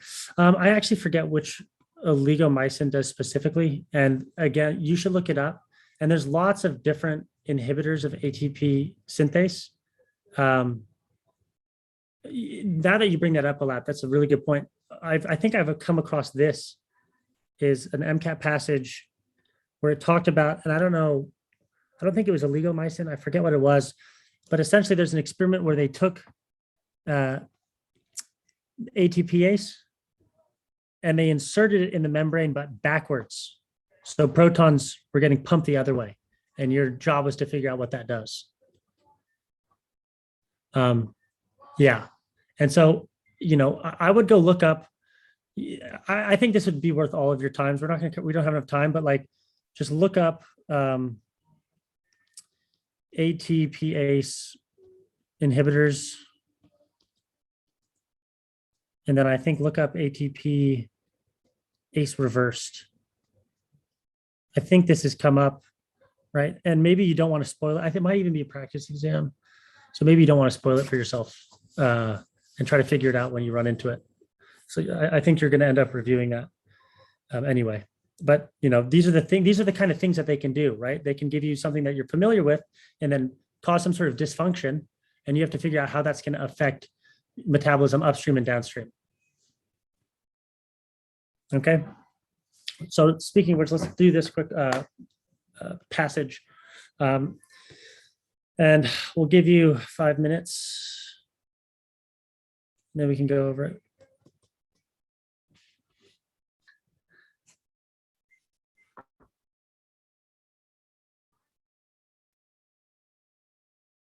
for 7.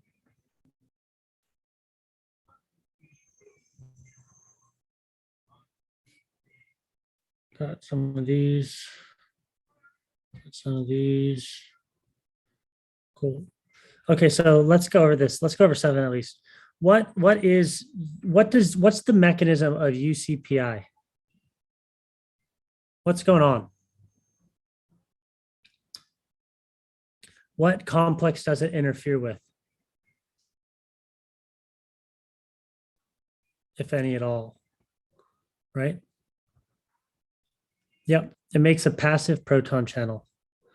Exactly. So if we go back up to this Scrabble, okay. UCP, I wish I could, I'll hijack this one.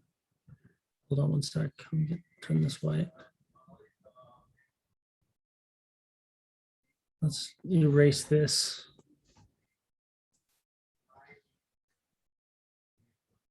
And let's turn this into, oops.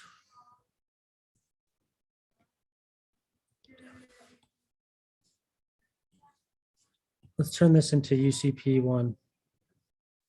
Right, so let's pretend this is UCP1.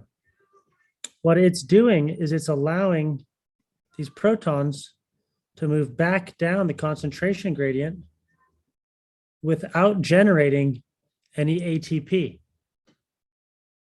Okay, so it turns out it's not actually interfering with any of these. These are all working totally fine.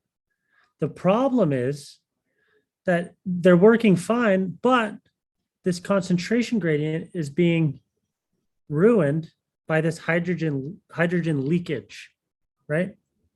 And so this is called uncoupling.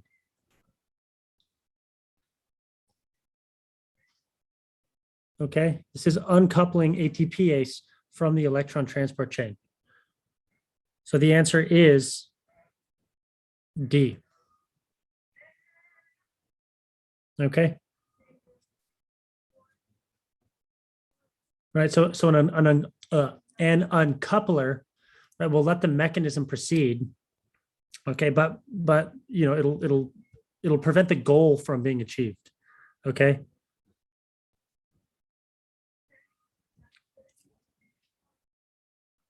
What about for does anybody have questions about 7?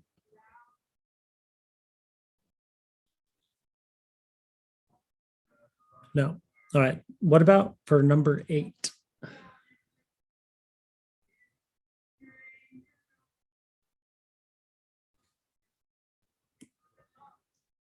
Right, we got one for this one, a couple for A.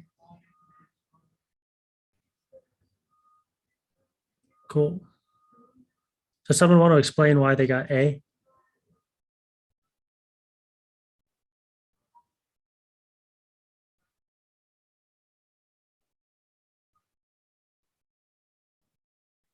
So what does UCP2 do? Right, UCP2 negatively regulated insulin secretion. Right, so UCP2 for some reason is negatively regulating insulin secretion. We'll even hide that.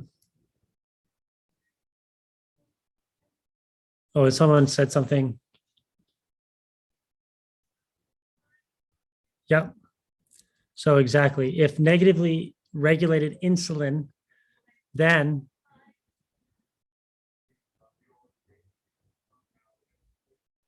right? Does someone, oh, I'm getting some direct messages. Hold up. Yeah, so insulin promotes glucose uptake, right? So if you have something that doesn't have UCP2, right? Exactly. Yep, so not A. Nice. Thank you. Okay. So remember, we're looking at the thing that is lacking this UCP2 gene. Okay. Does it decrease the PO ratio? you're going to produce less ATP, but it's not going to do anything to that ratio, right? That's experimentally determined. So we can eliminate that. What about decreased pyruvate carboxylase activity?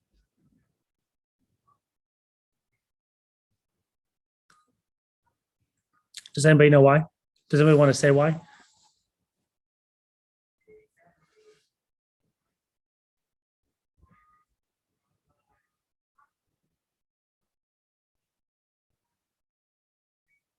Yeah.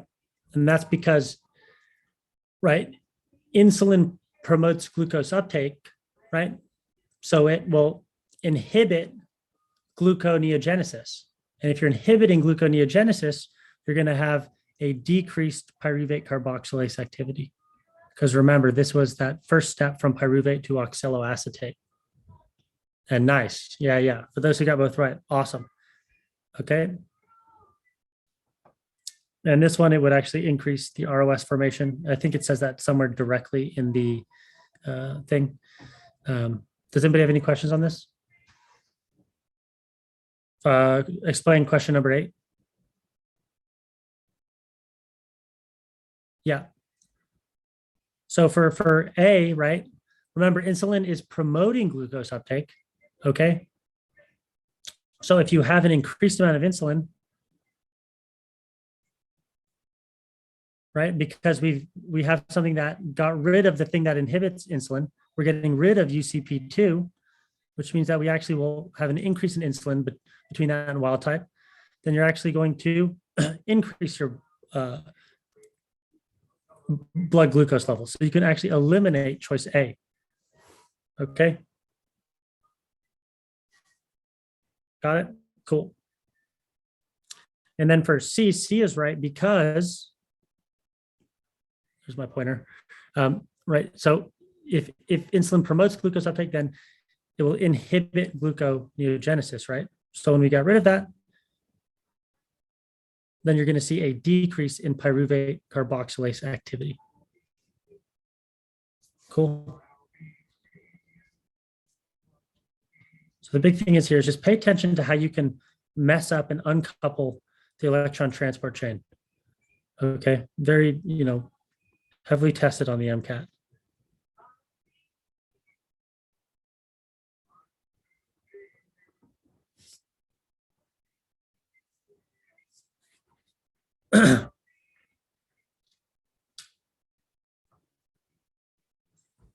Oh, someone says, wouldn't more insulin lead to lower blood glucose levels? Yes, more insulin would lead to lower blood glucose levels, right?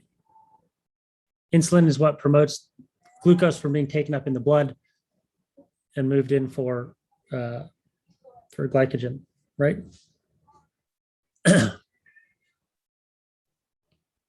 Cool.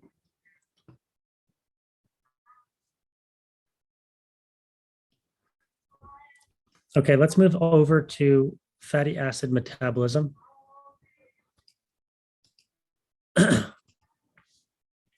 Okay, which is going to be both fatty acid synthesis, and then first we'll do beta oxidation. Okay, so why do we store fat? Right? Why do we store fat? Insulation, nice. Okay.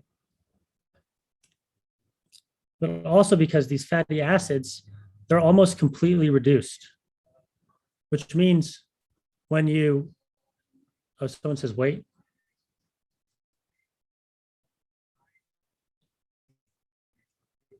Q7. Do you have something?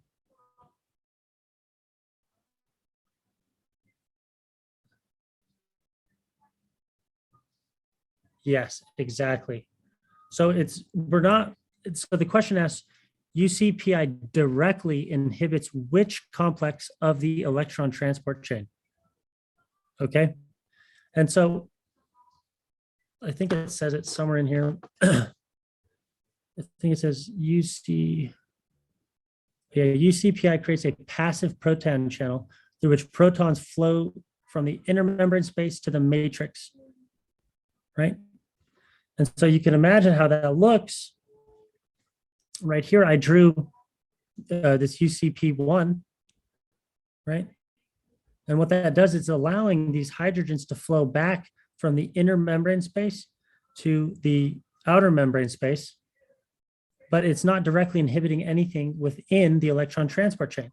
So this thing is free to go to work, right? Hydrogens are going to be getting pumped into the inner membrane space. Everything seems happy. However, you're not recouping that energy or as much of that energy in the form of ATP because you're dissipating that proton gradient, aka none of the above.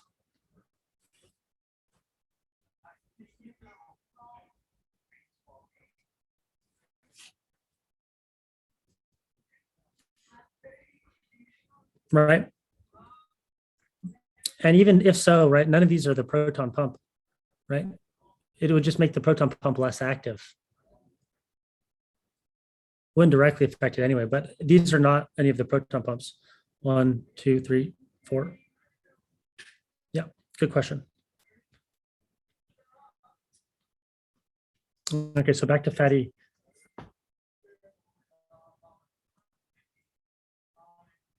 Oh, is there something backwards on there?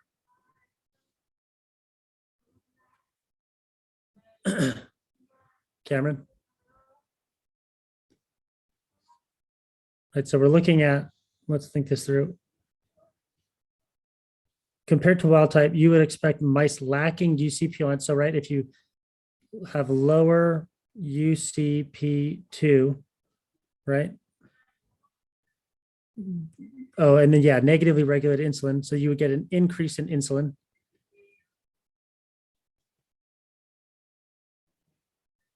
Which means you would get you would get a decrease. Decrease in blood glucose. Yes.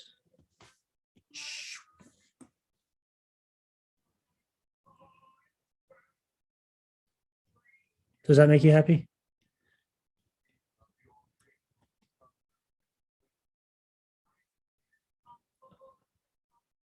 Cool. So it looks like there's actually 2 correct answers. Whoops. However, good catch, right? These would both be right.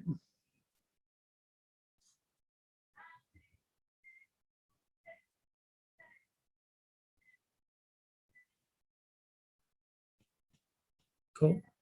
Okay, let's move on just because time is a ticking. Wait, for which one? For 8? Now it doesn't make sense? Can I just speak because it's easier? Yeah, it'll be a lot easier. Okay, so it's UCP2, which regulates insulin secretion, is negatively regulated.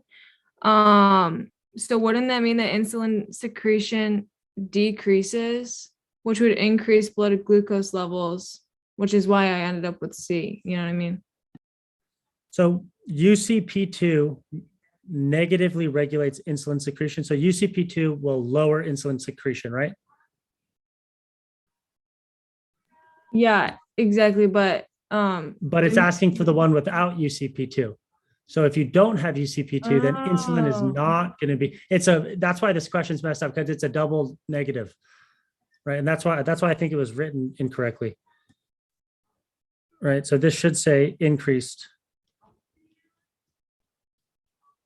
And then you can eliminate this answer, only if it says increase. So if that second part of the question wasn't there and it asked just about the first half of the question, then C would be correct. But since it added that double negative, that's why A is correct if it said increase. Yes, exactly. Okay, thank you. Yeah, good catch. I think that was Cameron, wherever you went to.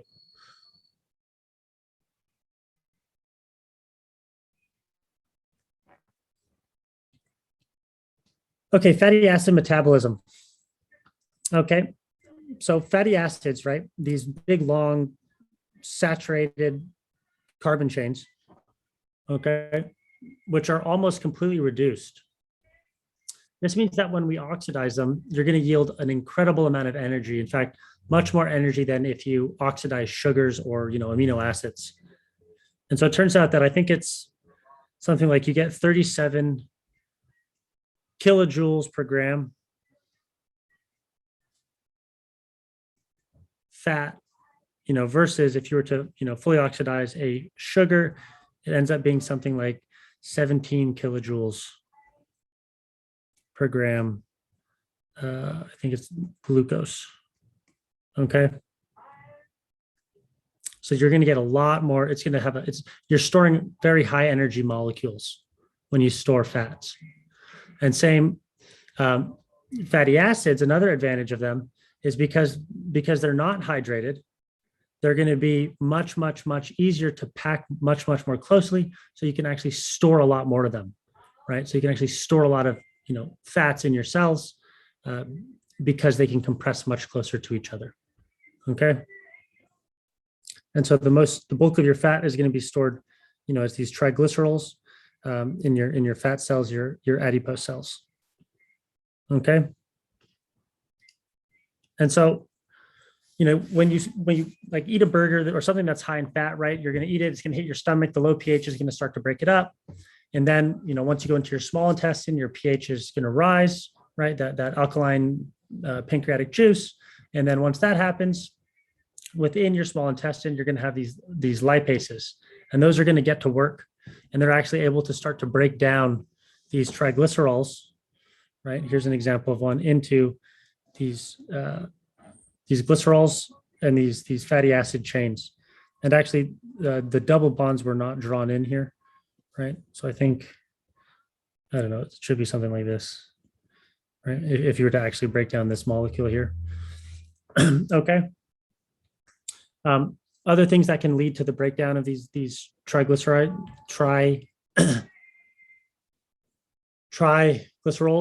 are different hormones, right? So adrenaline will lead to this, right?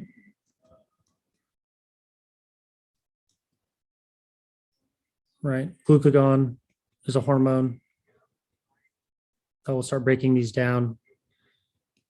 ACTH, right? Different hormones that'll allow you to start quickly breaking this because your body's quickly going to need energy. All right. And so once you have it in these fatty acids, right? Once you've freed them and now you have these fatty acid chains, now you can start with your beta oxidation pathway. Okay. And so you can imagine this fatty acid chain. Usually they're actually stored as C16, right? So like palmitate. Oh, wait. Someone wants me to go back. You got it? Cool.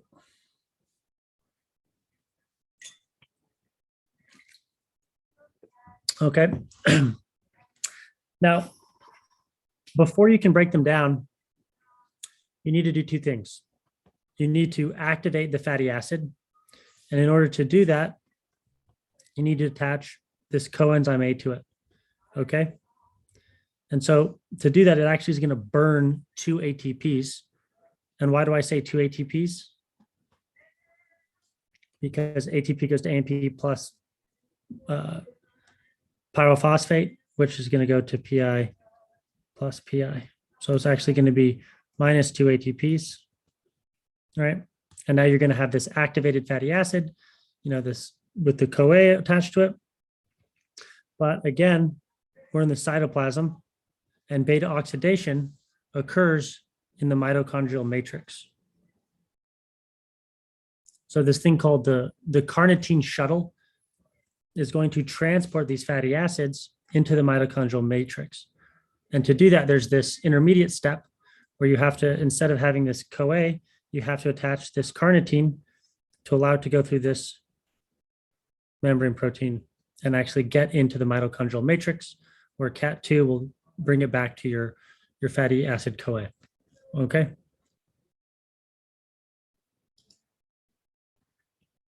And so once you're here, okay, it's a cyclic process, right? Or it goes through a cycle, right? Where fatty acids, they're going to be shortened, and it's going to be shortened 2 carbons at a time. And these 2 carbon units get released as acetyl-CoA, which can then now enter the Krebs cycle. And then you can generate an incredible amount of ATP through the electron transport chain. Okay. And so the general pattern of this is And I think this was a question very early on, right? What does FAD do? Anybody? What's the first reaction?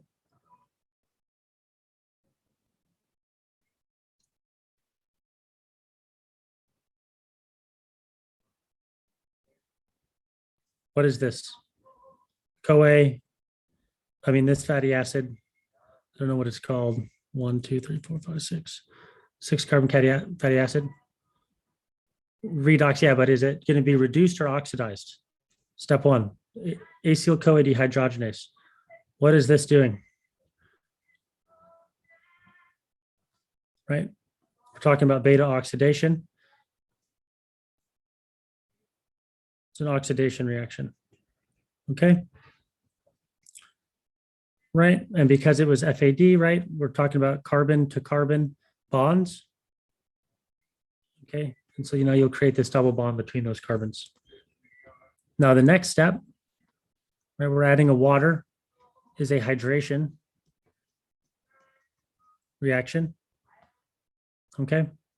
And it adds water on the beta carbon, right?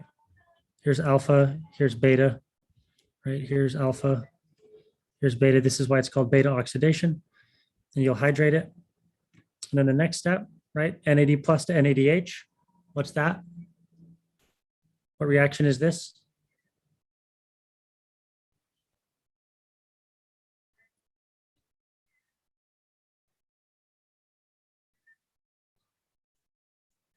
Oxidation. Another oxidation reaction. Okay. And then from that, you do your cleavage. And now your fatty acid is 2 carbons shorter, right? So you've broken off this acetyl CoA group, right? And now this molecule is able to do it again. Okay.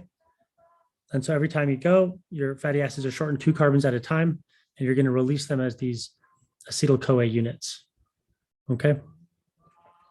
And so in the process, right, you're generating 1 NADH right here, 1 FADH, 2, and 1 acetyl CoA. Okay.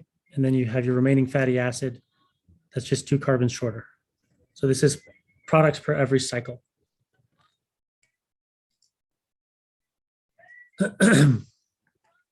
Okay. So let's do an example here. What if we were to have palmitic acid, right, which has 16 carbons in it? What are our total products? So how many NADHs are we going to have? How many FADH2s are we going to have? How many acetyl CoAs are we going to have at the end by submitting this to beta oxidation?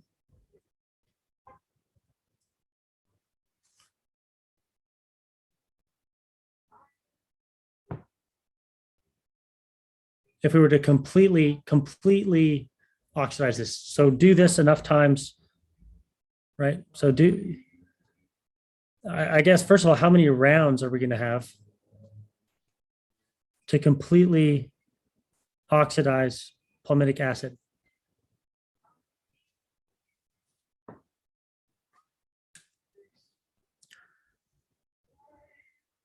Okay. Right, so here's 1 carbon, 2 carbon, right? Split it off, that's 1 round, 2 rounds, 3 rounds, 4 rounds, 5 rounds, 6 rounds, 7 rounds, right? So it'll be 7 rounds. And we'll get 1 acetyl CoA, 2 acetyl CoA, 3 acetyl CoA, 4 acetyl CoA, 5 acetyl CoA, 6 acetyl CoA, 7 acetyl CoA, 8 acetyl CoA. Okay, so nice. 7 rounds, 8. Okay, how many NADHs?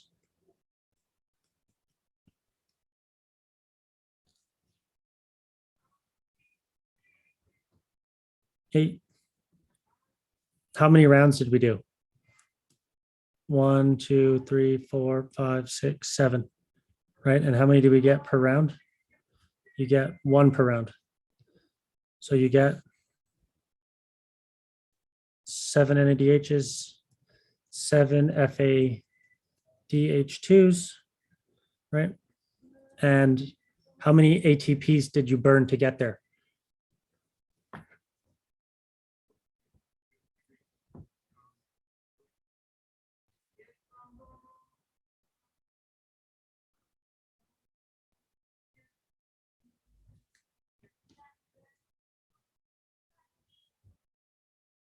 Right, we needed to activate the fatty acid originally. You see, there's no CoA on here. And to do that, it cost us 2 ATPs. So minus 2 ATP. Okay. Do you guys see that? So what about if we were to do that to margaric acid, which has got 17 carbons, so an odd number of carbons. Yeah, so ATP, yeah, for the very first step. Right? So you need to attach this CoA group, which is going to cost ATP going to AMP plus pyrophosphate, and then those will quickly hydrolyze into 2-phosphate. So it actually is 2 ATP equivalents. What about margaric acid? What are the products of this if we were to do it?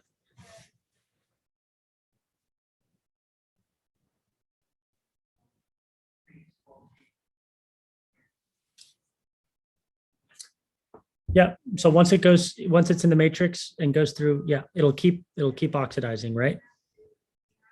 Theoretically, unless, your metabolism shifts or you have a hormone that stops everything and something goes the other way. Okay. Okay, so let's do the same thing we did for palmitic acid, right? 1, 2, 3, 4, 5, 6, 7. Can I do another one? Right, there's only 1, 2, 3 carbons. So here's where it gets tricky, right? You cannot do another one. Okay, so it'll be 7 rounds. Okay, so it'll be the same as all this stuff, right? So you'll have a total of 8 acetyl-CoAs. Oops, I don't even think 8 acetyl-CoAs, right? How many acetyl-CoAs do we have? 1, 2, 3, 4, 5, 6, 7. 7 acetyl-CoAs. Okay, which means we have 7 NADHs, right? 7 FADH2s, right? We've burned 2 ATPs. And now we have this 3-carbon species, something called propionyl CoA. Okay, so this is propionyl CoA. Okay, and this is a 3-carbon species, and it's completely useless to us. Okay, so what we do to get that is we must convert propionyl CoA into something more useful, right? And in this case, we're going to convert it to a succinyl CoA, right, which is a 4-carbon structure. So this is 3C, this is 4C, okay? And in order to do that, we need to add a CO2, which is actually going to burn 2 ATPs.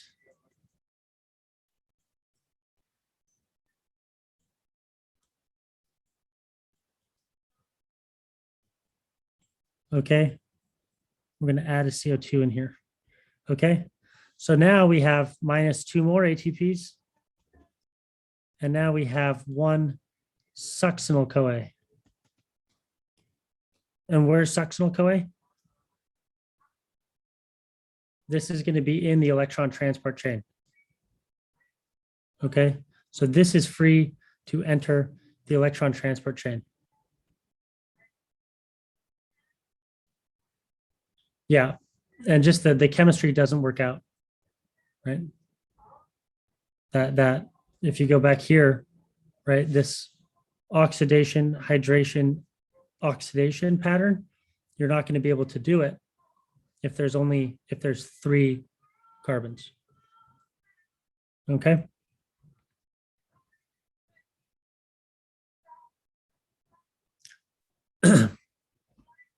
Yes, the number of NADHs. So here, remember, here's our beta oxidation. Let me erase all this.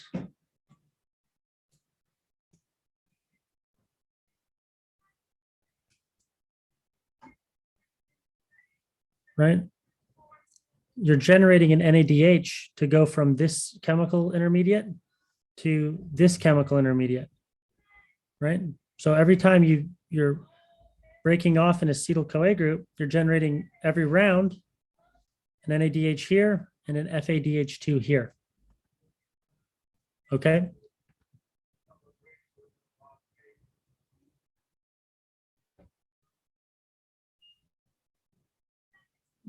Oh, did I say electron transfer chain for succinyl-CoA? This goes into the Krebs cycle, right? So succinyl-CoA, let's go way back, right? Can enter the electron transport chain right here. But now notice that if you enter the electron transport chain here as a succinyl-CoA instead of as an acetyl-CoA, you're going to generate per cycle here 2 less NADHs. And so, the total energy production from a succinyl-CoA is going to be less than from acetyl-CoA. But you'll still collect an FADH and an NADH here, and even a GTP.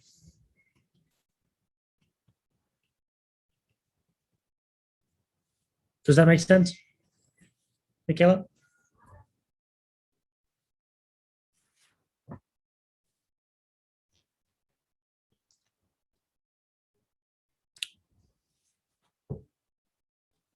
And so let's count the rounds. 1, 2, 3, 4, 5, 6, 7 rounds. So you'll get a 7 acetyl-CoA, 7 NADH, 7 FADH2s, minus 4 ATPs, right? Our initial investment, and then our converting it to succinyl-CoA, which gives us 1 succinyl-CoA. Cool. Okay, what about an oleic acid? Right, so this has got 1 degree of unsaturation here. What does that mean? We have an even number. That's good. But what happens when we run into this double bond? Is that going to do anything?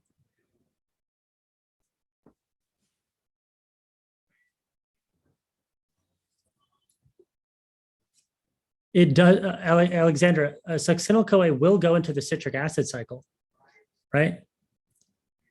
It will go into it'll just go at a later step that acetyl-CoA will go into that as, right? Does that make sense, Alexandra?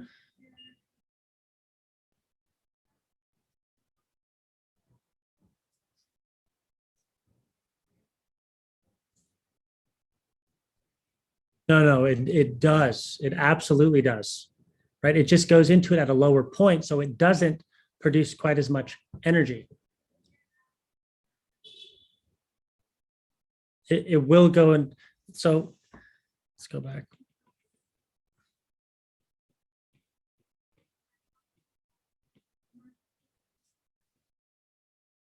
Right? It will, right? Anything that comes in here, you're going to be generating these equivalents. Okay. And those are going to get shuffled into your electron transport chain. Right? So those are going to give you lots of ATP when they undergo oxidative phosphorylation via the electron transport chain. Okay. FADH happens to be in the electron transport chain, right? So if that answers your question.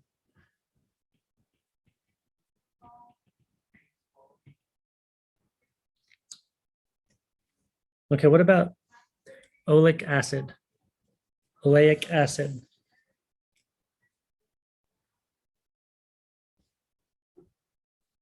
Oh, I see. Yeah.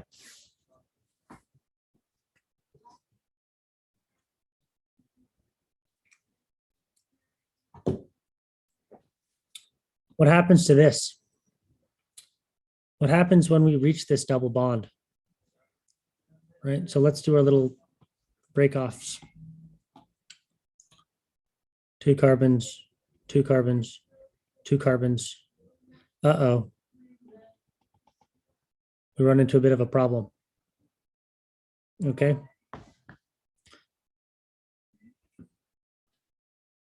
So only 4 rounds? Nope, not quite. Because luckily your body has something called an isomerase, right?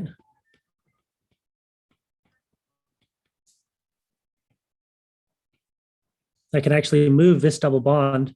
I'm just going to draw part of this molecule, so don't be confused. Oops.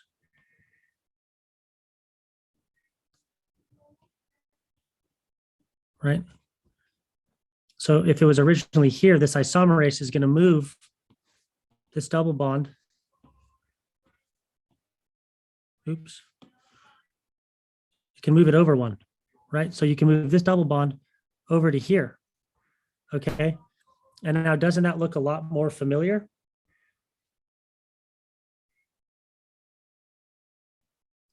Look right here. Do we already know how to deal with the double bond that's in the alpha beta position? Right?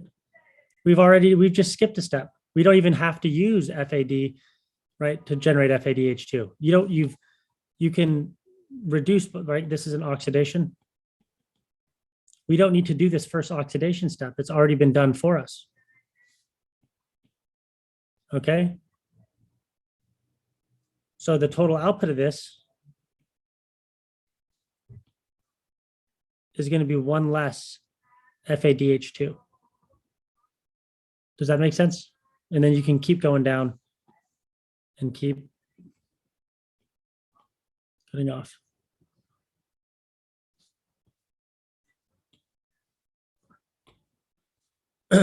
Let's count how many rounds, right? 1, 2, 3, 4. What is that? 5, 6, 7. It should be 8. It should be 8 rounds, right? Because there's 18, right? So if you're to do this, 18 divided by 2 equals 9 minus 1 equals 8. And I mean minus 1 because you already have the starting acetyl-CoA. Okay. However, during one of those rounds, because you have this unsaturated unit right here, you're going to generate 1 less FADH2 because you got to skip this step right here, right? Because there's already a double bond.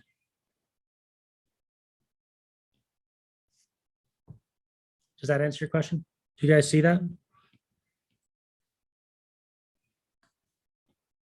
Right. So you can. And then once you have this, right, next step would be to hydrate it. The next step would be to oxidate again. And then the next step would be to cleave.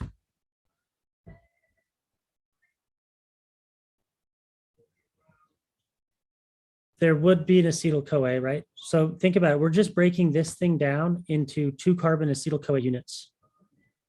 Okay, so if there's 18 of them, you're going to have a total of, oh, oops, 9 acetyl-CoAs.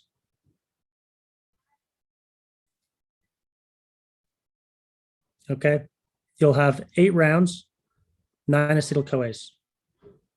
And the takeaway here is you're going to produce 1 less FADH because you got to skip that step.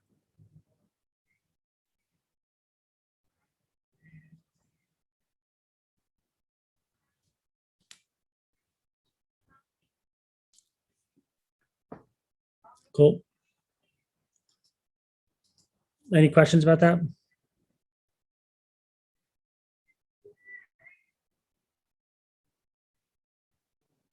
Sorry, Josh, can you go back to why there's 9 acetyl-CoAs and not 8? Yes. So if you have 18 carbons, right?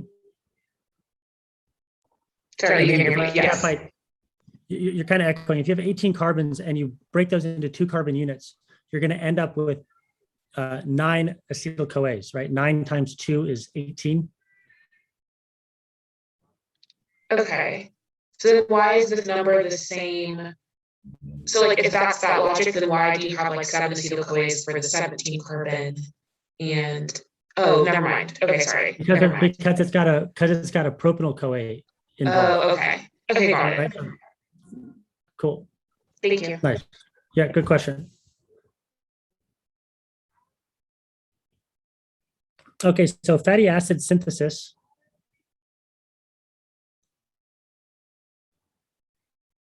Yeah, we add a CO2 for margaric, right?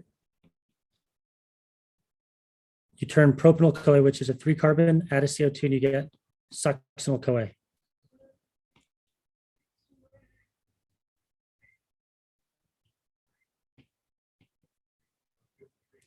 Okay, fatty acid synthesis. So these are going to be synthesized 2 carbons at a time. And instead of breaking down into acetyl-CoA units, we're building up from acetyl-CoA units.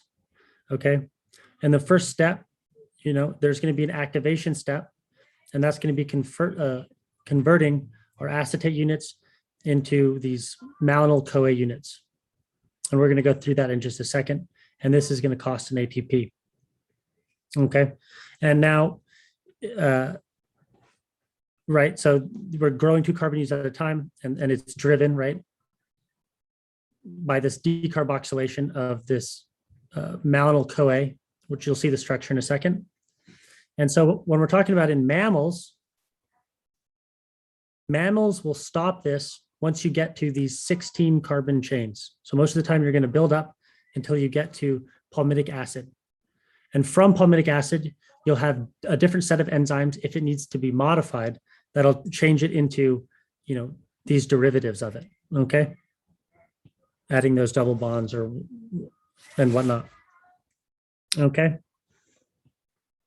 And so looking back at our little roadmap here, beta oxidation, while this occurred within the mitochondria, fatty acid synthesis actually occurs in the cytoplasm, okay? And again, right, here's a cellular compartment, and these are competing pathways, kind of like opposites, right? You're going to want to isolate them away from each other. Okay.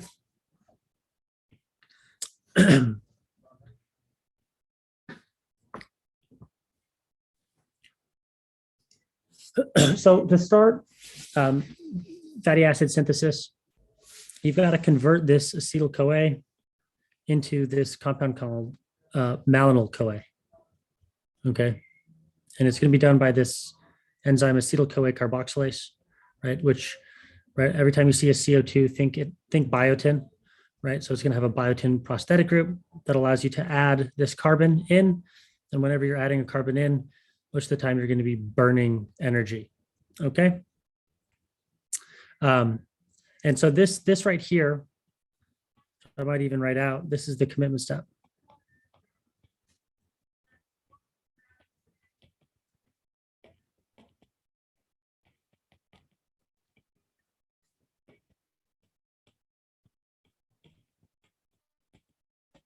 Okay, we're burning energy, right? Once it's at malonyl-CoA, we've committed it to fatty acid synthesis, okay? And because it's a commitment step, right, there's things that are going to be able to inhibit and activate it, right? So citrate, allosterically activates it. The enzyme acetyl-CoA carboxylase, okay?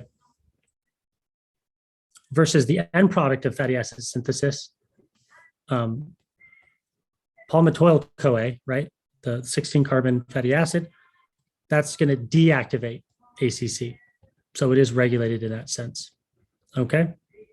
So this is where the regulation is going to occur at this commitment step.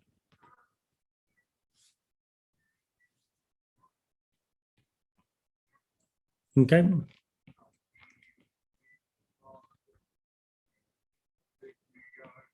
Yes.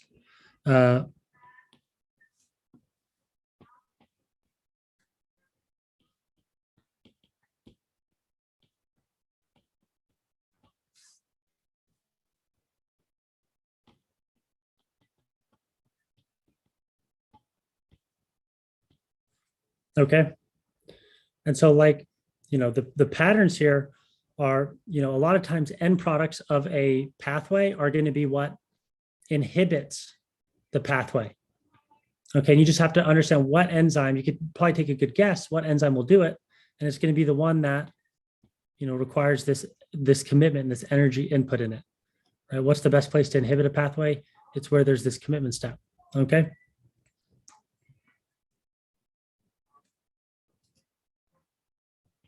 All right. And then for the, once we have this malonyl CoA, for the rest of everything, right, it's going to be, the rest of the reactions are going to be carried out by this enzyme fatty acyl synthase. Okay. And so this is it's a big homodimeric enzyme, and it's going to carry out the next three steps all itself. Okay. And you're going to see that the decarboxylation of this enzyme, right, is going to be the driving force to add it to this growing fatty acid chain. All right. And so from here, essentially, it's just essentially the reverse of beta oxidation, right? That's how you can think of it, right?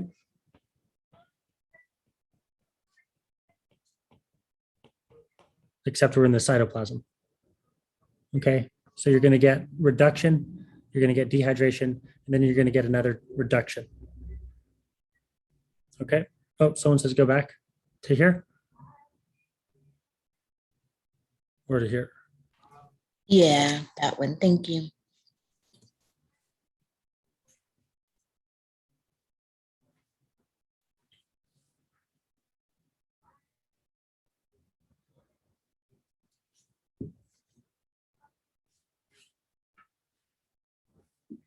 Cool. Okay. And notice down here, right? And in order to do this, we're going to need the coenzyme NADPH. Okay. So for this anabolic process, right, we're using NADPH in order to reduce. Okay.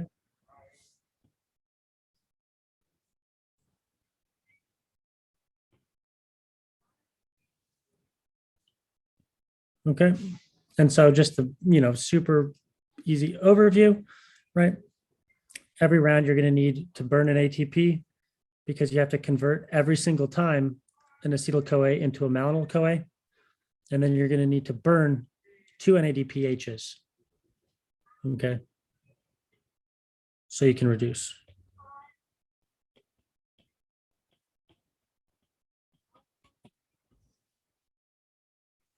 All right.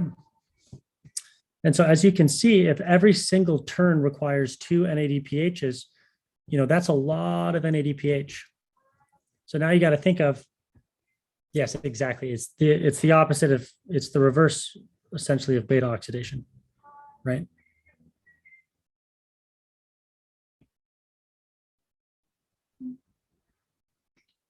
Okay, so, you notice that to do this, to make these fatty acids, you're going to require a lot of NADPH. So where do we get that from? Well, it turns out that there's 2 places you can get it from.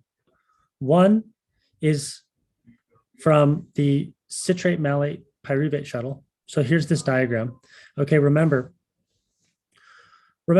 so beta oxidation, citric acid cycle, right? Acetyl-CoA is a molecule that's stuck inside the mitochondrial matrix. Okay, and so if we need this molecule to be able to build these fatty acid chains, we need to somehow get it outside of the mitochondrial matrix. So in order to do that, acetyl-CoA has to get turned into citrate.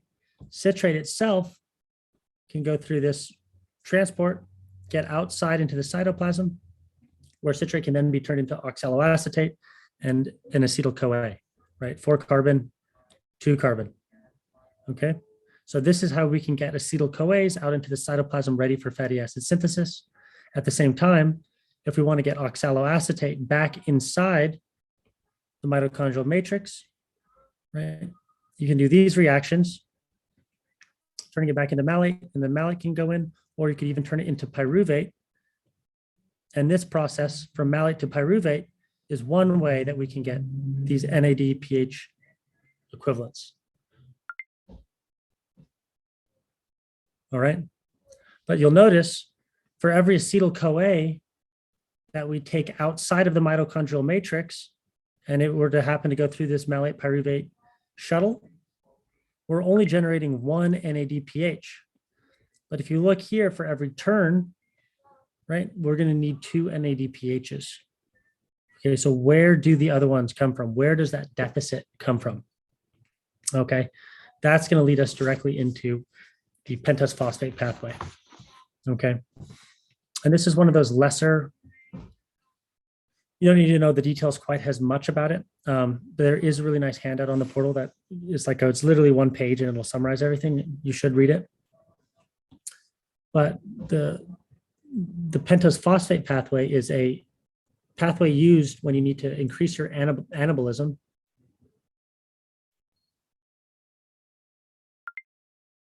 Yes, exactly, Michaela. Right?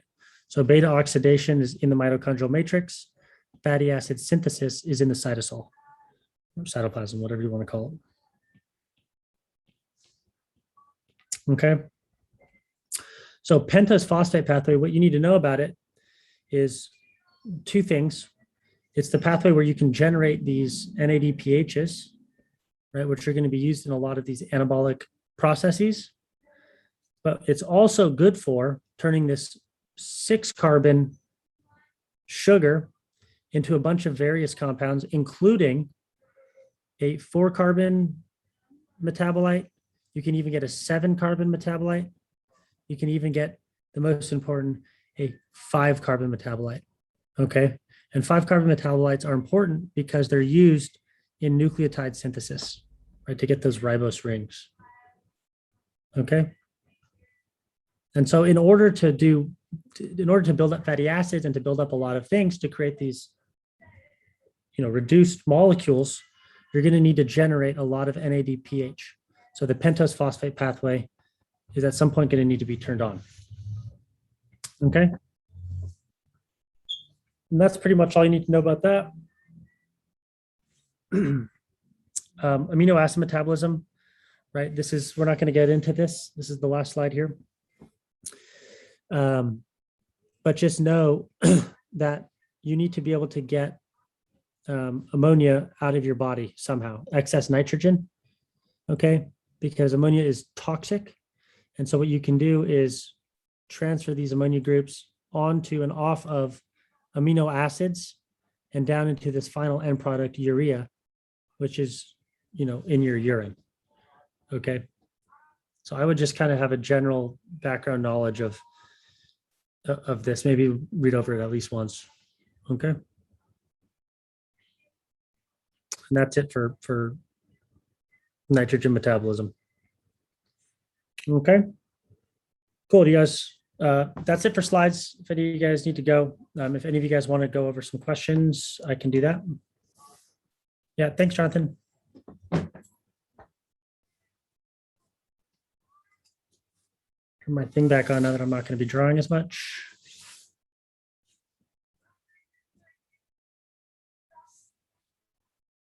Yeah, thank you guys. Good catch, Cameron.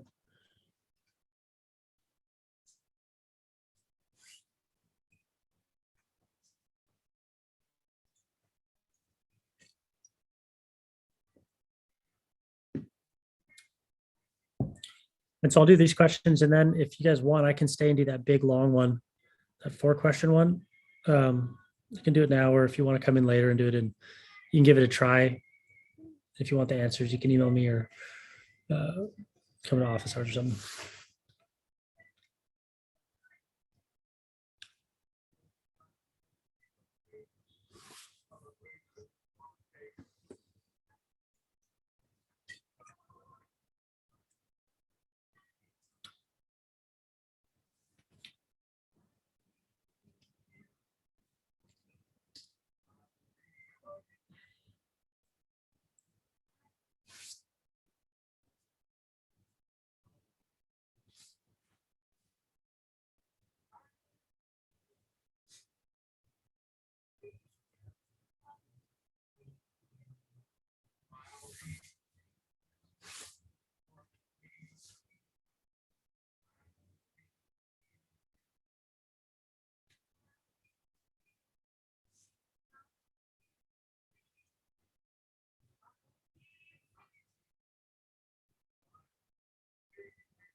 It's okay, Alexandra. Right? So this is what the MCAT's going to be like. Sometimes you're going to come across an answer that you have no idea. And then you got to look for, commonalities, look for the odd one out, take just a best guess and move on.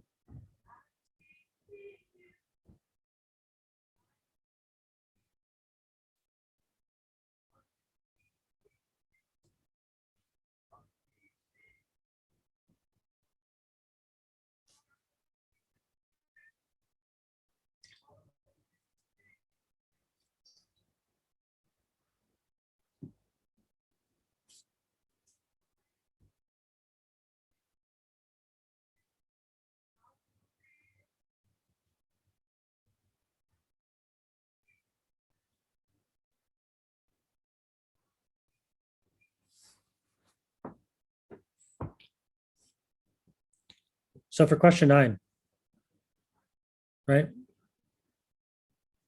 First of all, you can do this several ways. One, it's like, okay, I don't remember what any of these chemicals do. I have a vague memory of what this does, right? What the hell does this do, and what does this do? Okay. We know that NAD plus, right, is an oxidizing agent because NAD goes to NADH, right? So this will get reduced, but it'll oxidize something in the process. So what we're looking for, if we were going to guess, is we're looking for which one of these is an oxidizing agent. Okay. And so you can eliminate A pretty easily because you know that this is the opposite of this, right? You know that NADPH is the reduced form. So right away you can do that. And the trick to these ones, if you don't know if they're a reducing or oxidizing agent, is you can take a super quick shortcut. If you see a lot of oxygens, it's most likely an oxidizing agent. If you see hydrogens, it's most likely a reducing agent. And so these two you can eliminate. And so the correct answer is C for question 9. Okay.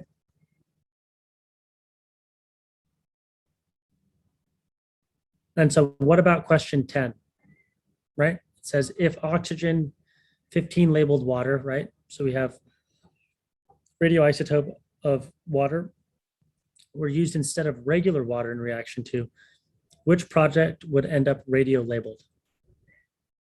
Okay. So this this water is radio labeled. Where does it end up?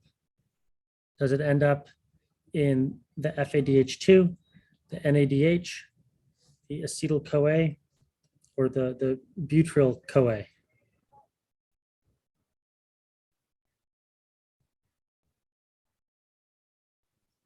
Yeah, and someone says, right?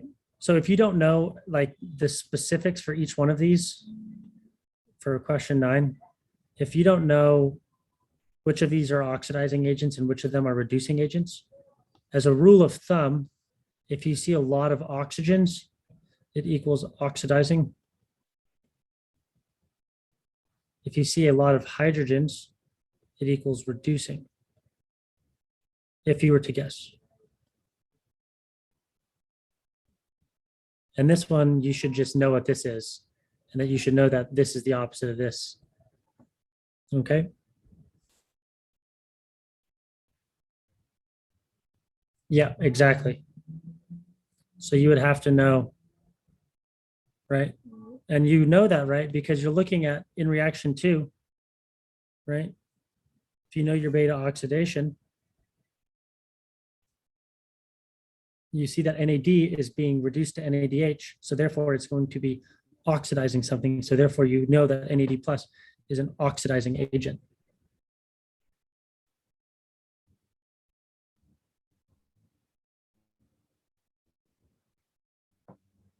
Yeah, and like, yeah, this little trick, it's really nice to just quickly, you're going to get a question probably like this.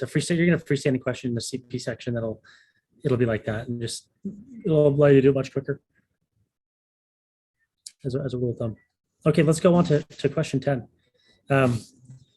What about this, right? Where is that labeled water going?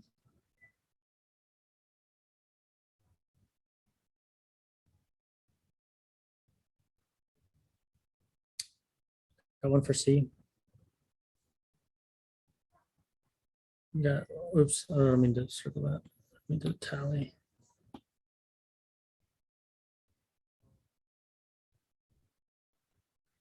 Yeah, so these are the tough questions for number 10.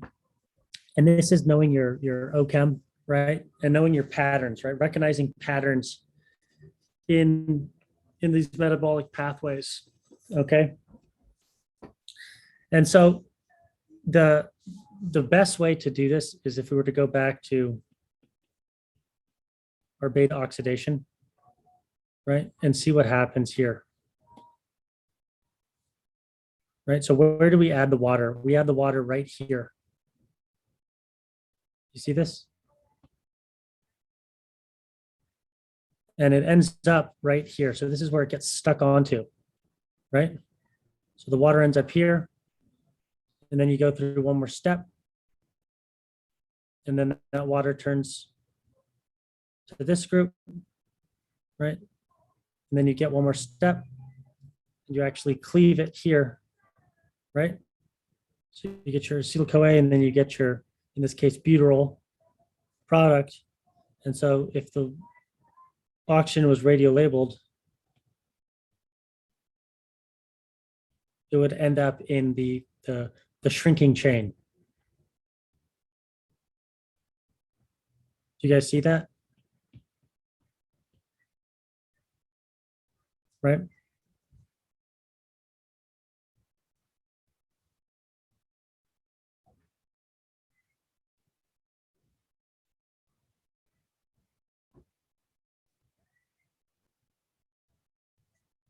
So you guys see why question 10 is then D?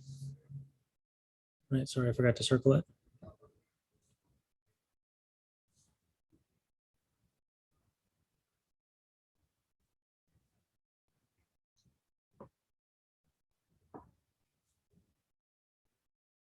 Isn't the hydrogen removed from the oxygen? Oh, you mean from the water? Yeah, but you can keep track of this oxygen, right? So let's go back to, right? So, okay, first of all, we recognize that we're doing beta oxidation, right? We have this fatty acid and we're turning it into a smaller fatty acid and acetyl-CoA, right? And so if we're doing this beta oxidation, we're going to be following this pattern of oxidation, hydration, and 3, oxidation. Okay. So you have to know, okay, these are the reactions that are going to take place, okay, in this section in reaction 2. Reaction 1 was the activation of this fatty acid into a fatty acid with the coenzyme A attached to it, right? Fatty acetyl-CoA. Reaction 2, this is this oxidation, hydration, oxidation pattern. All right. So if I were to go back to where that comes from, here, right?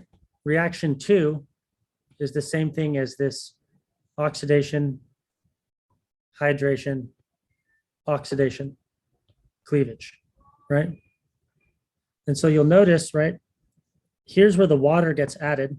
And so you can imagine this water is radio labeled. Okay. This oxygen is going to end up being this oxygen right here during this hydration step. And if you keep this radio labeled, right, this oxygen is going to be radio labeled. And then if you keep following it, this oxygen is going to be radio labeled after the cleavage. Do you follow that now?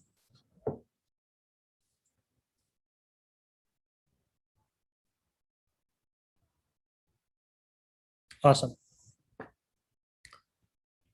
Yeah, those actually do show up on the MCAT, and they do show up in this length, right? They're not going to do anything that's bigger than 1 or 2 steps. Okay. But it's good to know, reactions like this. I'm not sure. I forgot if I went over this. Do you guys know where else this pattern is? Where else do you see this exact same pattern? Do you know where?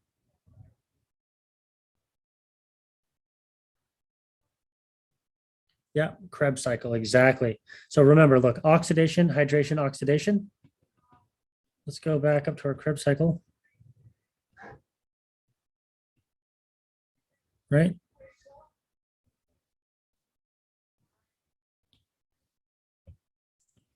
Oxidation, hydration, oxidation. You see that?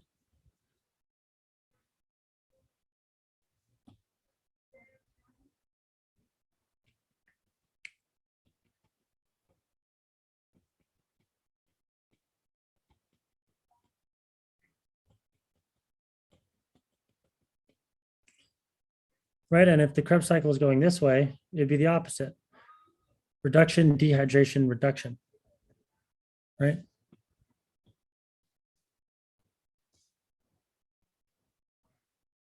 Cool.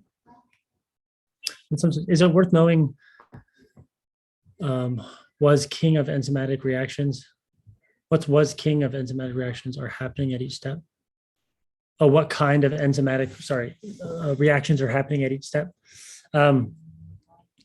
I think if you can get to the point where you can recognize them, you're going to get an incredible score in your MCAT, right? The reality is it's really hard to do that with the amount of time you have, but you need to know the very basic ones, right? So like the ones that you keep coming up and up and up and up, right? So anything that has to do with NADPH, NADH, FADH, you should know what's going on there. Those are redox reactions, okay? I would say at the very minimum, that's what you would need to know. And then the more you know, the better off you're going to be for your actual MCAT, okay? But a lot of times they're going to give you that one step, right? So a lot of times they're not going to give you this entire pathway. Here, they're going to just literally zoom in, and they'll zoom in on something like this, where it'll be like this chemical turns into this chemical. And they might not even tell you it's in beta oxidation. They might not tell you anything, right? And you have to be able to recognize this and say, oh, this is, a step in this case, this is actually fatty acid synthesis, right? And picture what happens upstream and downstream of that. Someone asked a question, wait, why is it D? Okay, it's D because this is where the radio labeled oxygen ends up, right? It'll end up on this oxygen, okay? So you can imagine if this is your starting substrate right here, right? And we recognize that we're doing beta oxidation, okay? Right, here's alpha, here's beta. Okay, the first step is to make a double bond, right, via oxidation. The next step, I'm going to erase it, is to turn that double bond is to hydrate that double bond, right? And that's where you add the water, okay? And so if this water is radio labeled, this is going to be radio labeled. And then the next step is going to be to oxidize it. So you're actually going to insert the double bond, and I'm going to erase this hydrogen, right? And then the next step is going to be cleavage, where you just cut this off. And you'll notice you have your acetyl-CoA here, and then you'll have your butyryl-CoA here. Okay. Cool. All right, do you guys want to do the other one? It's up to you guys. I'll stay and do it with you guys, or not. And if you have the slides out, it's too long to have in one slide, so you'll have to look at the questions. Yeah, thank you guys. Does anybody want to stay, or you can always come back later if you want to come to office hours or something after you try it.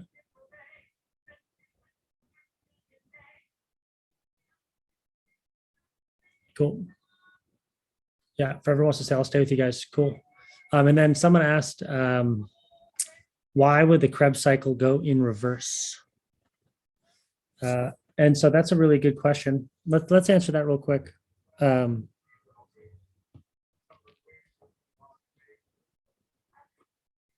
Why would the Krebs cycle go in reverse?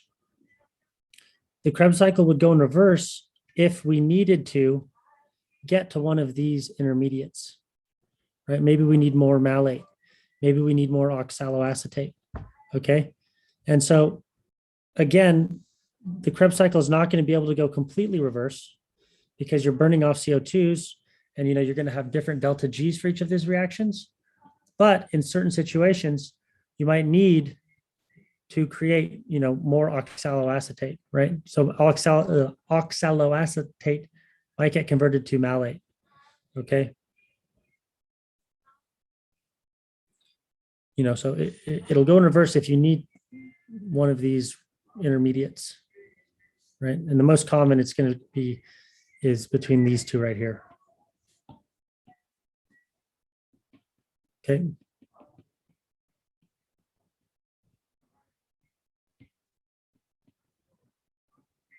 Right, like, do you see this here? This is the citric acid cycle going in reverse.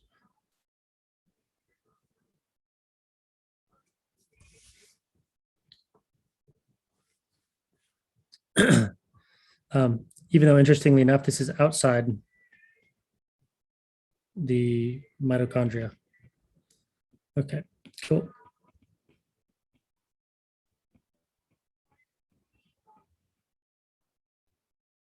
Okay, so I can't put both the questions and this on the screen. So do you guys want this on the screen or do you want the questions on the screen? Do you guys do you have the slides out? Okay, cool. I'll put the questions on the screen.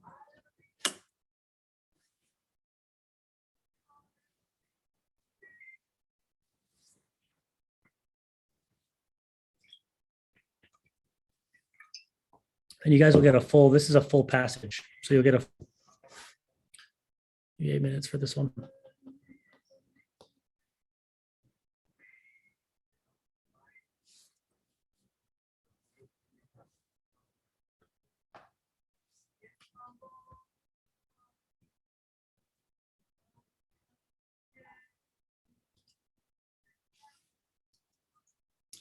And yeah, I did say that it was outside the mitochondria for that malate aspartate pyruvate shuttle.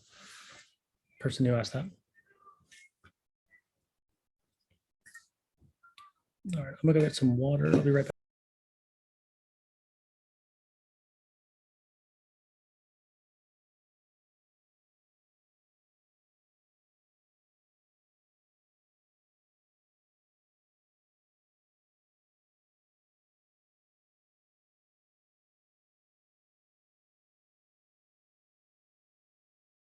Just keep working through it, and we'll go over it in a sec.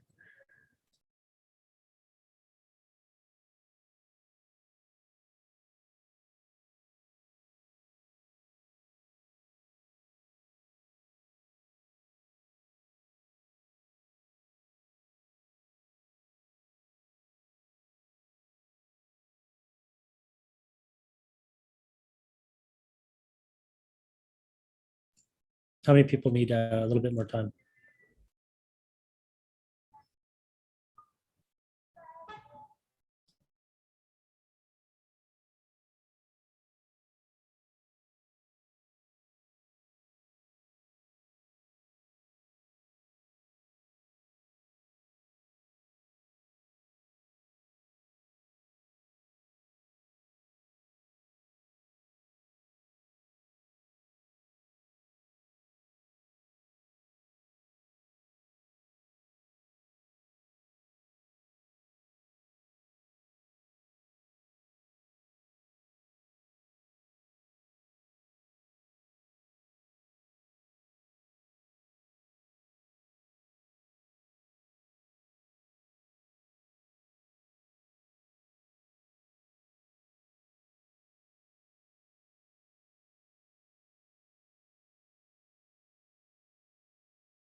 Does anybody have answers, at least for the first question, maybe?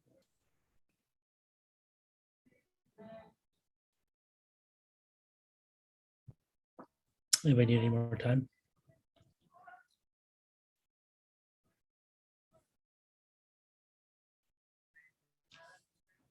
Does anybody want to just kind of walk through the passage and try to understand what the hell's going on?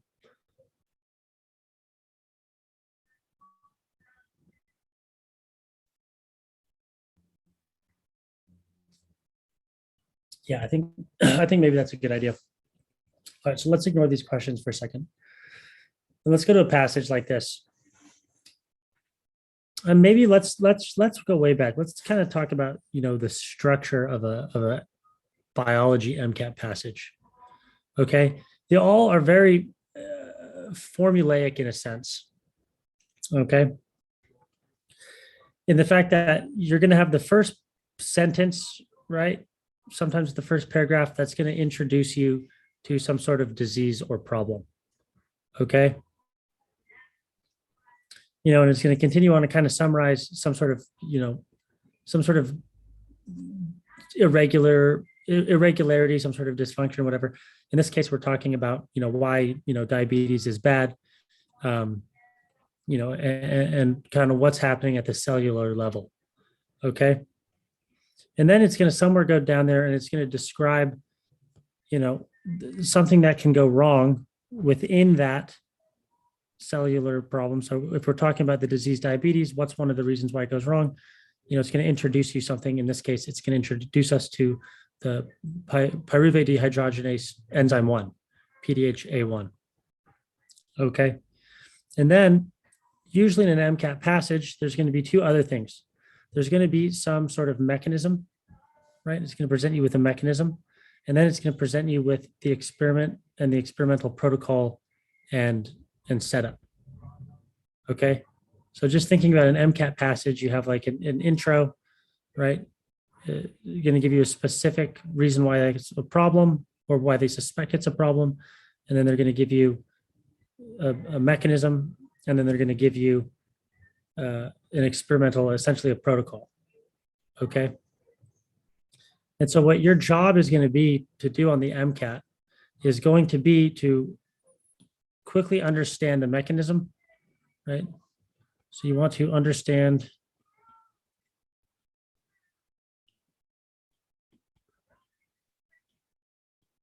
and even more importantly than understanding the mechanism, you're going to want to understand the experimental results, which is a lot of the times it's going to become from reading the figures, right? And the little description of what the figure's talking about. You can get an incredible amount of information in there. Okay.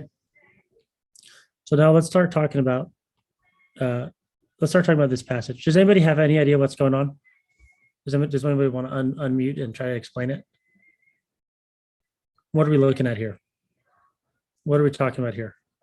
What should we look at first? What should we try to understand? If I were to write on my scratch pad, how would I draw this out? Right? I think if you ever get stuck or lost, the best thing you can do is to identify the differences between the control or the wild type and whatever is being tested. In this case, this line of mice that have this knockout, this PDHA1 knockout. Okay. Are you guys following me so far? Okay. So we have a negative control, right? What does that have? What is the, right? NC, which stands for negative control, right? Has PDHA1 still, right? Now we have the beta knockout, and this equals PDHA1 knocked out. everywhere or in specific cells?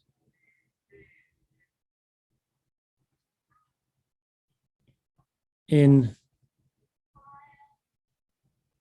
isolate cells. Okay. Isolate cells, these are just pancreatic B cells.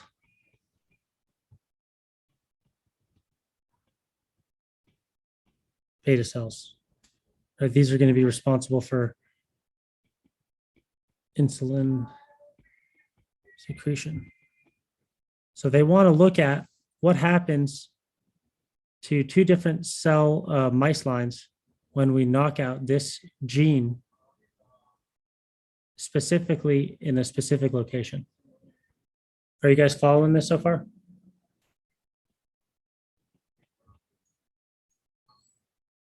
Okay. And so now we're comparing these two lines, these two mice lines, these two different mice with different genetics. And now we want to, find out, okay, what the heck, what is this experiment doing? Right? What are we doing here? What are we looking at? What are we trying to measure? What are we trying to prove? Okay. Right? So we're taking these two mice lines, and now we're going to give them a glucose tolerance test and then an insulin tolerance test, right?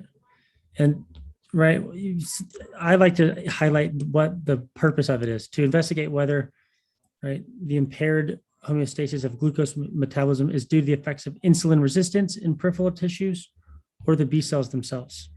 Okay, so we're looking here at whether these cells are having insulin resistance in the peripheral tissues or in the beta cells themselves. Okay, and just generally speaking, you're going to get an incredible amount of information from each of the figures, and you're going to get an incredible information from these little snippets on what the figure actually does, right? Okay, and if you ever get stuck on a thing, try to summarize what each graph is answering.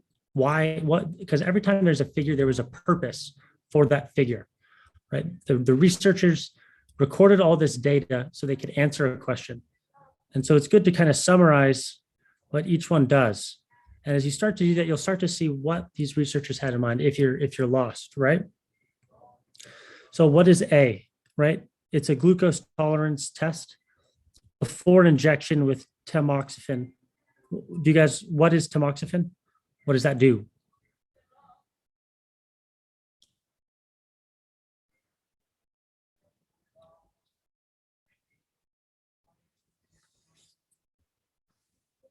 Anybody?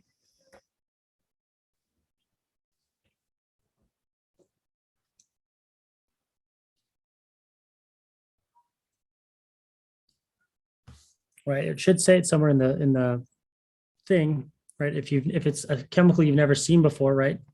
You might have to go back into the passage and figure it out. Okay. And let me just find it. Right, so it's using this recombinase system, right? Expressing this tamoxifen inducible pre-recombinase. Okay. So if something is inducible, that means it becomes active based on that chemical. So when something is subject, in this case, to tamoxifen, it's going to turn on this pre-recombinase system. Okay. Are you guys following? So if it's before injection with tamoxifen, right? This means that there's no knockout, no knockout. Okay, and that would explain why if we inject a bunch of glucose and we monitor it through the blood, that before we induce this, we notice that they're right on top of each other. Okay, so the negative control and the knockout, they're behaving the same way because it hasn't been knocked out. So if he says, do you want me, which thing you want me to explain? It was just the part when you said, like, if they're expressing tamoxifen, then is it that the Cre recombinase would be turned on?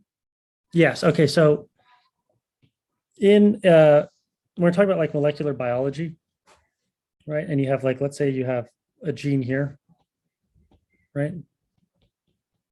Gene. You can do these, you can insert these trans genes, or, you can insert these. This is for genetic engineering, right? You can insert these promoters up here. Right, so here's promoter that are inducible. And that means that they only turn on, so you can only transcribe this gene in the presence of a certain enzyme, in the presence of a certain, in this case, tamoxifen, right? Whatever this chemical is, right? So it only turns on in the presence of, and I don't know if it's going to directly, obviously there's like a transcription factor, right?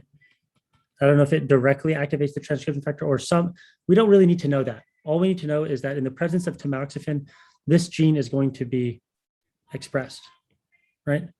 And in this case, it's going to be the Cre gene, right? Because we're using this Cre LOXP system. Has anybody, are you guys familiar with the Cre LOXP thing? Okay. Right. And if you are familiar with it, it's something that will help speed this up, but I don't think you need it necessarily. You just need to know that this gene will be knocked out once it's induced via tamoxifen. Okay. So again, what are we doing right now? We're a little lost. It's a hard passage. We're trying to figure out as much as we can. And the best place to look is working backwards from these figures, right? And trying to summarize exactly what they're testing. Okay, so in this one, right, graph B shows this glucose tolerance test after injection with tamoxifen. Okay, so this means that we've knocked out the PDHA1 gene, and now we're injecting glucose, and we're going to see how the control and the not control react. And you can see here, oops,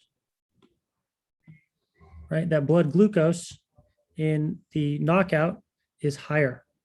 Okay, so for some reason it's not responding to glucose, right? It's got an increase in glucose, right? And we don't necessarily know why yet.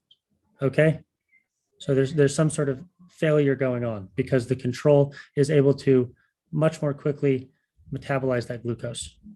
Okay, and now we go into C, right, which is doing something different. It's doing an insulin tolerance test. Okay, and so if we do an insulin tolerance test, oh, by the way, if you ever see stars, that means that there's a significant difference on your MCAT. You probably know this already, but just always look for the figure that has the difference, right? And that's going to be the change. This is going to give you a hint to what the problem is. What's at the root of this mechanism? Okay, so here we're injecting insulin in, all right?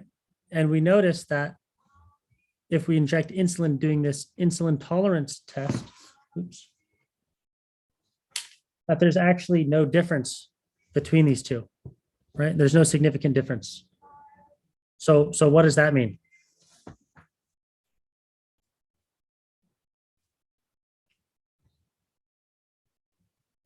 Right? It means that we have an insulin secretion problem. Do you guys see that? If you inject insulin into the rat that doesn't have PDHA1, right, and it's going to have a similar glucose profile as the negative control, that means that it wasn't getting insulin in the first place. So this might be the reason why you see during this blood glucose test that it's having a harder time metabolizing this glucose. Okay. So now let's go try to answer some questions. Okay, now we have a little better understanding. Does anybody have any questions about this? Kind of what's going on step by step in this passage? Is there anything that is unclear?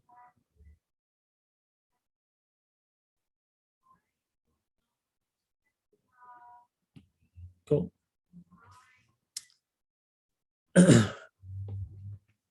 Okay. The weight and age of the negative control and the knockout mice matched in the study. Okay, which metabolite would you expect to find an increased flux in the mitochondria of isolate knockout mice? Why'd you pick B?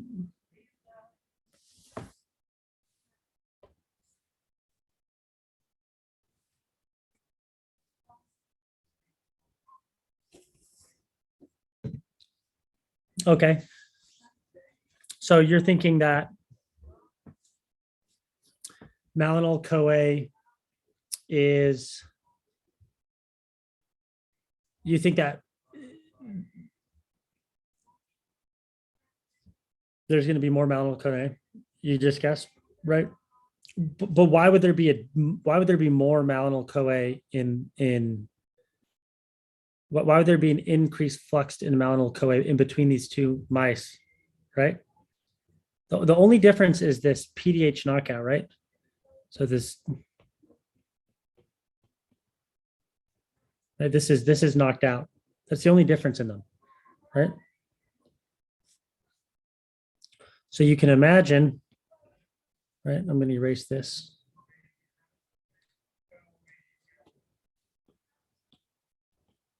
Right, we have pyruvate. Right, what does PDH do? Or PDC, the pyruvase dehydrogenase complex. Okay. And remember, this is, matrix.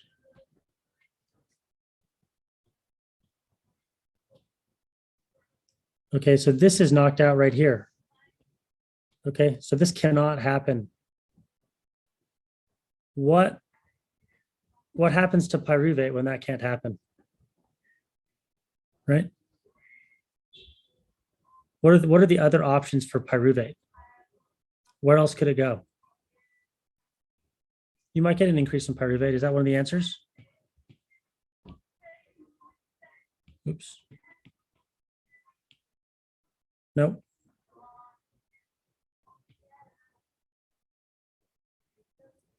We still need to do, right? This mouse still needs to do the citric acid cycle, right? We still need to do TCA. Okay. But our pyruvate is getting stuck here, right? What is another fate of pyruvate? Okay. You're getting this accumulation of pyruvate, which is true. Pyruvate increases. It goes to fatty acid synthesis, right? Fatty acid synthesis would be good if we're trying to store, right? But these two mice still need to grow, right? They still need to do oxidative phosphorylation. Okay.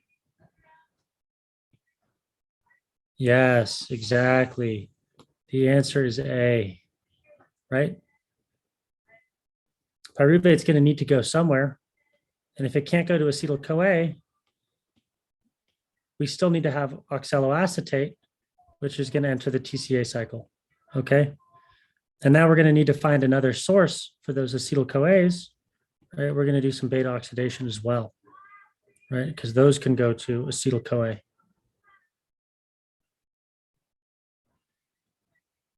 Right. But the other fate of pyruvate would be oxaloacetate.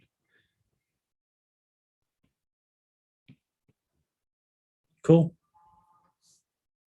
Acetyl-CoA, this would be a tricky thing to get rid of, but you're going to need, it's probably going to have a similar flux. You couldn't say it will have more or less flux as easy as you could say oxaloacetate.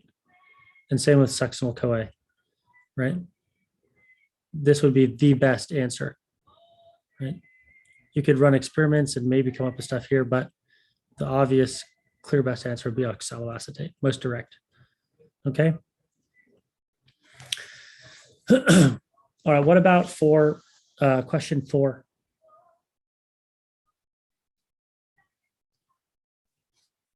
Does anybody have a guess for that one?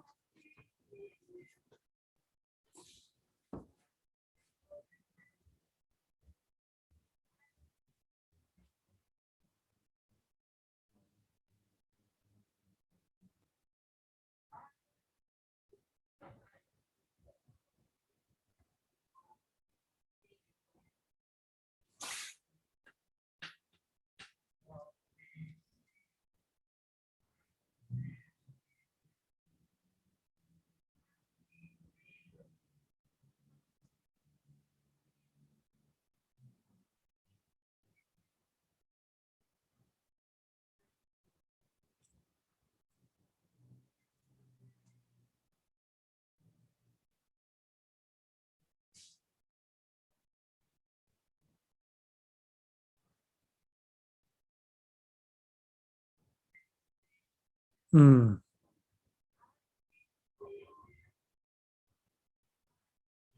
I think there's something wrong with this.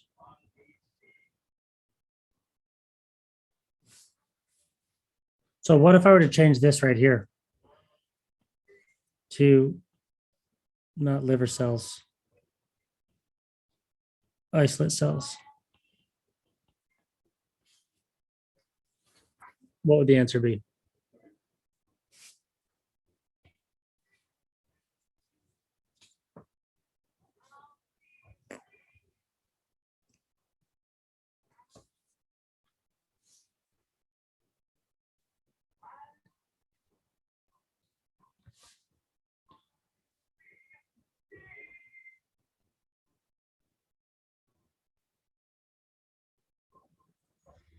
You guys know how to read this? Right, this is a classic MCAT shenanigans. Right? So every time you see something like this, and I guarantee you're going to see showing the genotypes of certain strains or certain whatever it is, please, for me, just simplify your life and just be like, okay, what is this one? Right? Go find what each one of these is. So which one is PDHA1 LOX inscreen minus? Right? Negative control, exactly. And so this is going to be the beta knockout. Just like if you can do this, it's just going to make your life so much easier. Okay. So experiments indicated that compared to PDH LOX inscreen mice, demonstrated, yeah, decreased PDHA1. It pretty much just says that. Okay. Yeah. And so this question is just being able to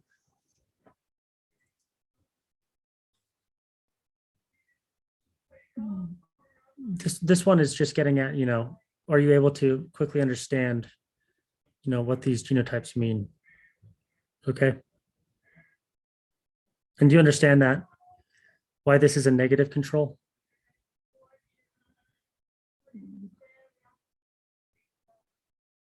It's because they wanted to make sure that by inserting these lock sites into the genome, it doesn't affect the mouse, right? That they don't accidentally get deleted or anything like that. So you need to have a negative control there, right? Why liver cells instead of, so if it said liver cells, right, then I think this question would be bad because these ones did not receive it. Specifically within the passage says, I'll highlight it here.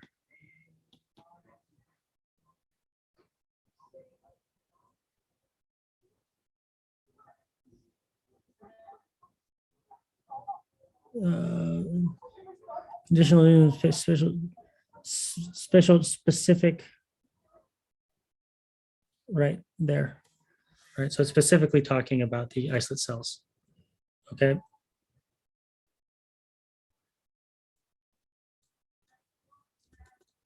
So the whole point of using this system would be to not affect the liver cells. Okay. So if it was liver cells, these would both be so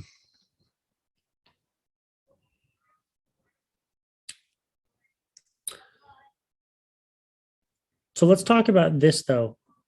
Let's kind of reword this.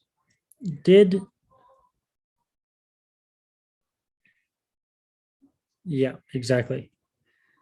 Did PDHA1, right? Did the beta knockout, did they show insulin tolerance?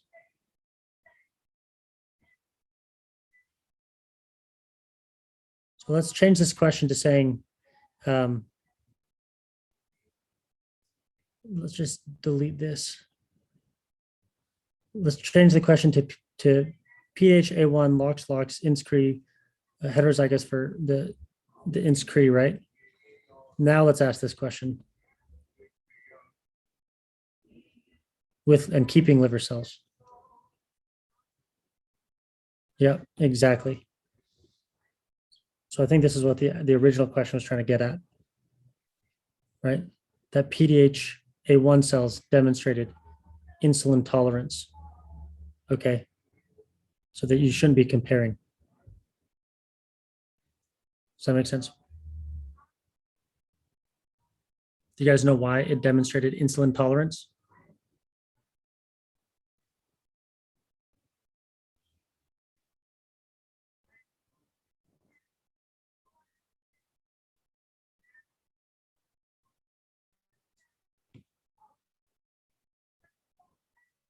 That's because when you injected insulin, there was still no problem, right? It was able to be the same as the control. Okay.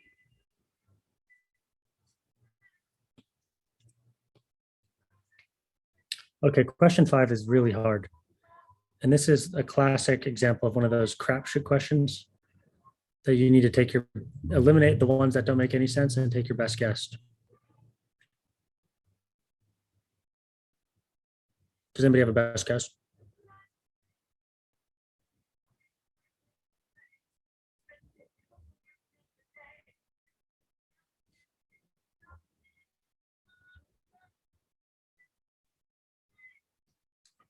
Why do you think B?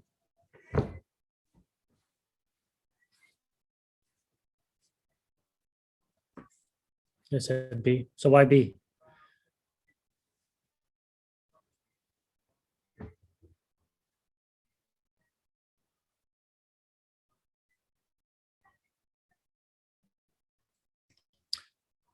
So these ones are hard because they all kind of make sense if they were true, right? And so your idea is to figure out which one makes the most sense, thinking about like the experimental logic. Okay, that's why these questions are very hard and almost like a crapshoot, right? I would argue against B, okay, because if this were the case, then the experiment wouldn't work in the first place, right?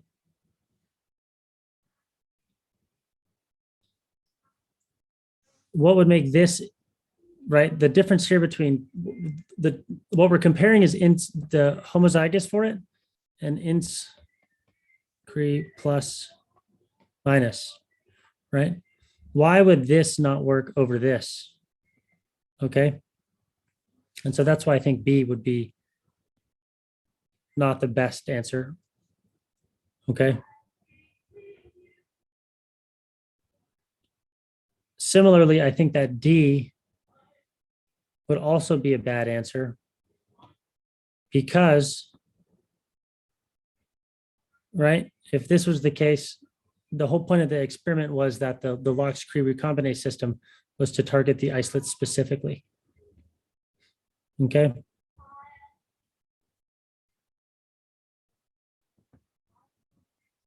And I think these two are both really good answers, right? However, I think C is wrong because this is why they used the specific recombinase system as well, right? Because if you were to target all the cells, then the mouse would probably die anyway. If you knocked out PDH-A1 completely from every single cell type, then it's going to be embryonically lethal anyway, right? And so I think just by the process of elimination, you actually have the best answer here, right? Because there's no logical reason why you wouldn't use this homozygous unless it caused a problem.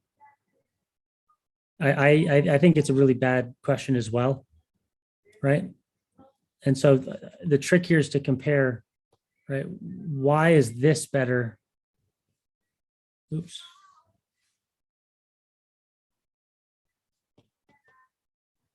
Why would this be better than this? Why would the heterozygous be better than the homozygous, right? And that would make A the best answer. Okay.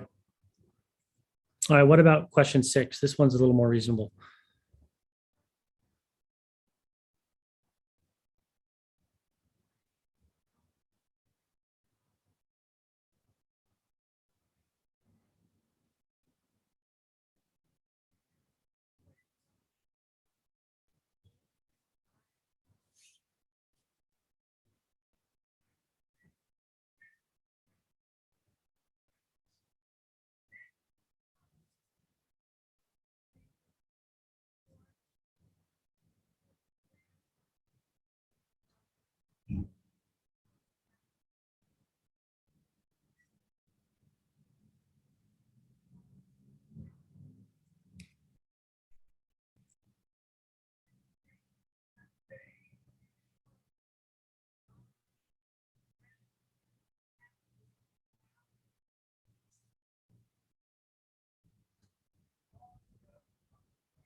Why D?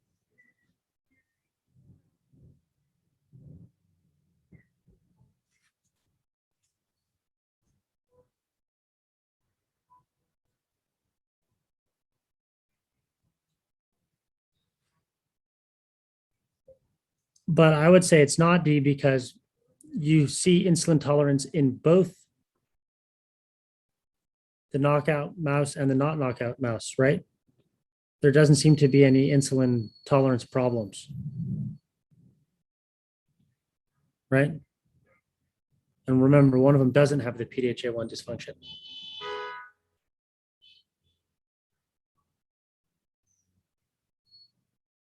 Right, and so this one says impaired insulin tolerance, right? We already proved that there is no impaired insulin tolerance, so we can also eliminate that one. And then similarly, impaired insulin tolerance, we already know that there is no impaired insulin tolerance. That was the point of those 3 graphs. And then so by default, A is the right answer, right? Impaired glucose tolerance might be related to impaired insulin secretion.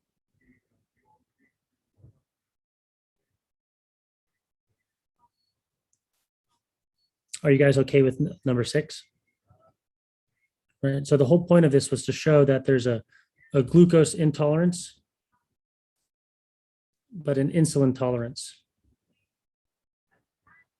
So you can kind of deduce, especially after reading what this has to say, is that there's an insulin secretion problem in the knockout.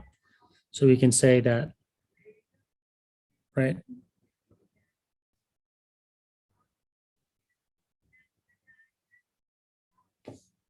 So yeah, well, I appreciate it.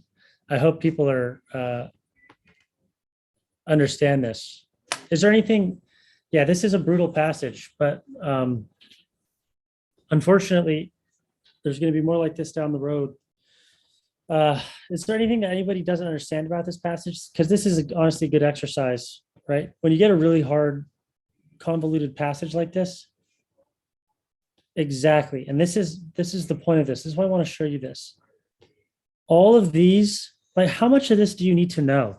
Let's go through. What do you need to? Let's start just doing my favorite thing. Do we need to just cross any of this stuff out? Right? You need to get really good at reading over something and being like, is located on this, right? Just like you might get asked a question on it, but you also might not, right? Just, you got to break it down to the brass tacks. What's the most important thing, you know? And that's why I think it's very advantageous to start working backwards from, right, the experiment and the figures. Right? What are they trying to ask? What are they trying to summarize? What are they trying to summarize? Okay.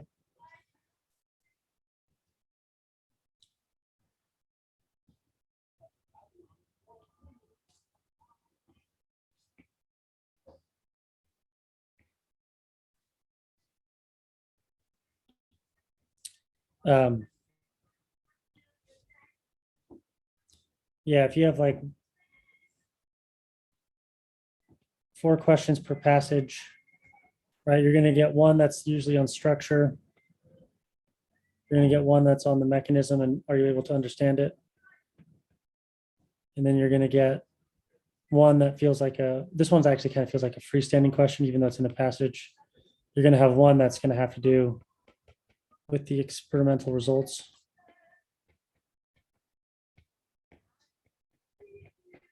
And then you're going to have one that's introducing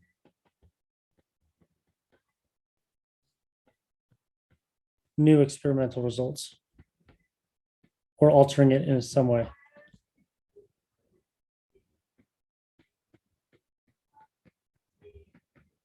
Right. And so this is kind of this is going to boil it down. I would expect, at least in the bio section, every single passage to have one of each of these questions. So this one's going to be really quick. The mechanism is going to be relatively quick, right? What turns everything on and turns off? You're looking for the on-off switch. Okay. The experimental results, right? This is, you're going to be looking at the figures. And then this, right? You're going to kind of have to understand everything, the mechanism and the figures, to be able to answer this question. Does this make sense at all? This would be my yeah. And this is going to happen every single time. And so sometimes you'll have 6-question ones, right? 6 questions. And so sometimes they'll ask 2 experimental results questions. Sometimes they'll ask 2 of these. Sometimes they'll ask 2 structure questions. The structure questions are going to be your easiest. These are going to be your easiest, right? You either know the structure or you don't. Okay. And so if you're running out of time and you jump into a passage, go find that easy structure question and answer that quickly.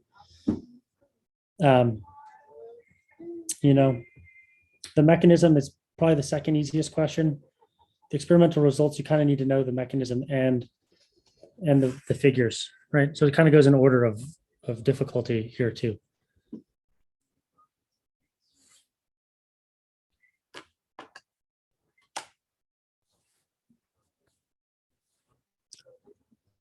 Cool. Yeah, thank you guys for sticking around for so long. I know it's hard. So much information in this metabolism lecture. You know, if anybody wants to work on it later or whatever, or go over anything, or if you get confused by something, just let me know.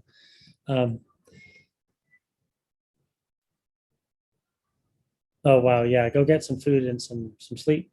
But yeah, just if you guys have anything or need help with any of this, let me know. Or you know, have a passage you want to go over with me. Let me know. Yeah. Thank you guys.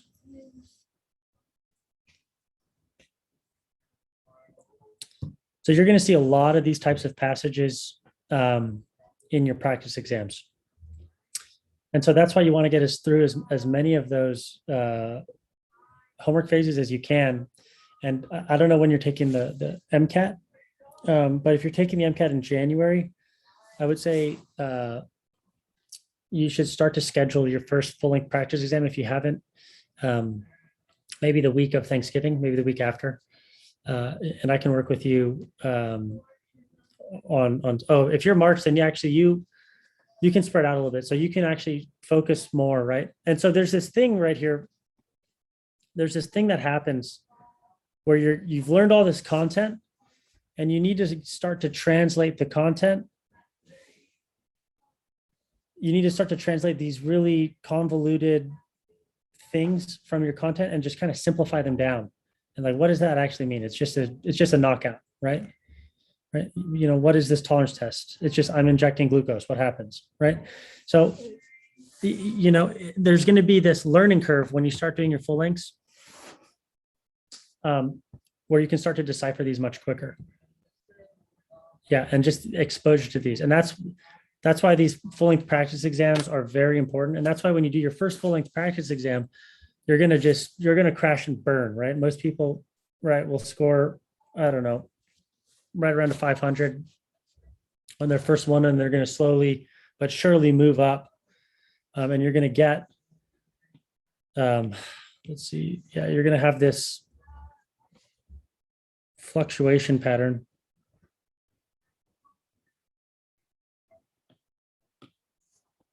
Right, where you have number 1, 2, 3, 4, 5, 6, 7, 8. And some people get to 9 and 10, right? But this will be unscored. This will be TBR / next step, number 1, if you want it, or something else. And then these will be the AAMC, right? And you're going to start doing this, right? And, every once in a while you have a bad test. Then the next one you'll have a good test. But you're going to see this trend line up slowly but surely. And your goal is going to be to increase, every time you take a test,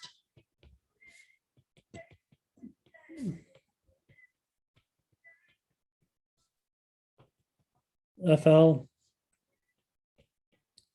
get your top score in one section.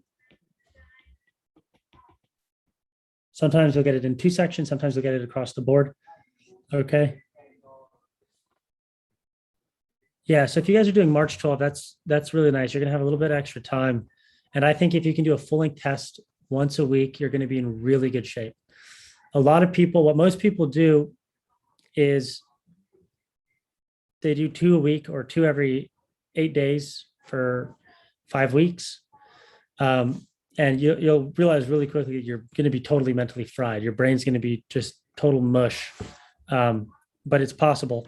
And so ideally, you can spread out a little bit and do 1 a week for, 2 months. Yeah, you'll be burned out, And if you guys have March MCAT dates, you want to try to study a little bit every day at least, but make sure you can mentally regroup yourself. Take a day to just be able to recoup here and there. Seriously, you need to replenish those brain cells. Yeah, but there's an incredible amount of time between now and March. So if you are taking a March MCAT,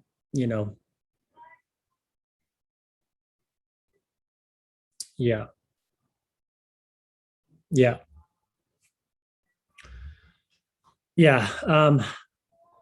I think that's good. Taking a Friday off. I think that's kind of how the schedule set up right now, is that people can have a rest on Friday. Fridays are always active, and then it's nice to have class on the weekends just because it keeps you honest and keeps you studying. But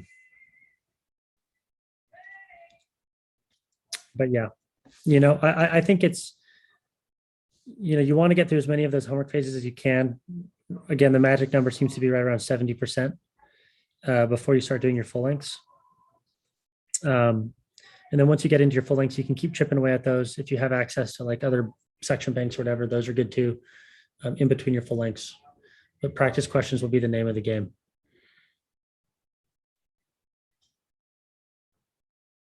Yeah, exactly. Yeah, if it's in a lecture slide, it's in a lecture slide for a reason. And so just copy it off the screen.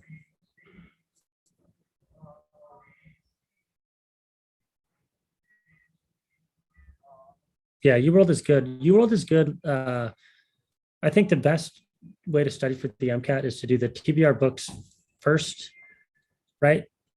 Just because you can go per topic and then get an insane number of practice questions, and it's way more fundamental. And then UWorld is nice towards the end as kind of in between full length practice exams, right? Because UWorld, it's more of a randomized bank, right? I think for March 20th, I would probably start it in January, right? You're going to have plenty of time to do it if you started in January, right? And that, because you'll be doing it right, if you do it right, you'll have Monday, weekend, right? You'll do FL every Monday and weekend, and week. You'll do FLs down, and you'll get somewhere between 8 to 10 done, right? If you have 2 months starting in January. And then in the middle of the week, you're going to have UWorld, TBR, FL review, right?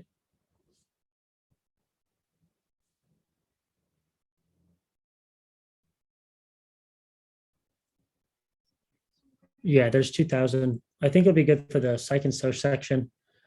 It's UWorld is good, and it's nice because the answer explanations are right there. I think it's too much to start. I don't think it's fundamental enough if you were to start on UWorld, but I think it's good. It's a good closing game. In fact, I think UWorld's better than doing the AMC section banks.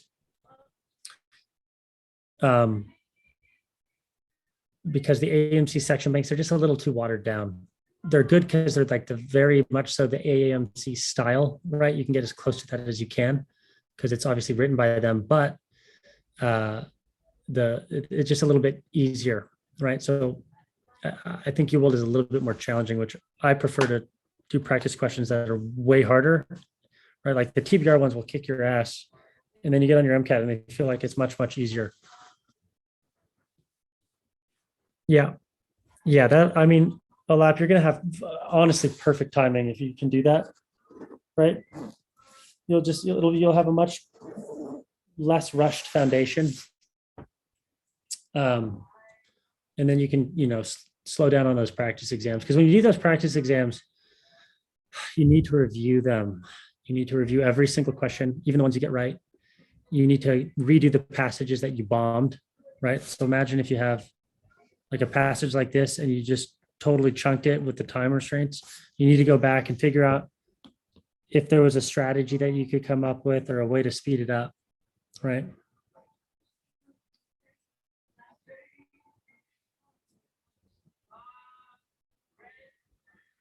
Yeah, and Sophie, it's fine. You do want to get into the phase twos. Ideally, phase threes, usually people pucker up by then, just because, no one in the history of the birth review has gotten every single question done in those books. Again, it's right around 70%.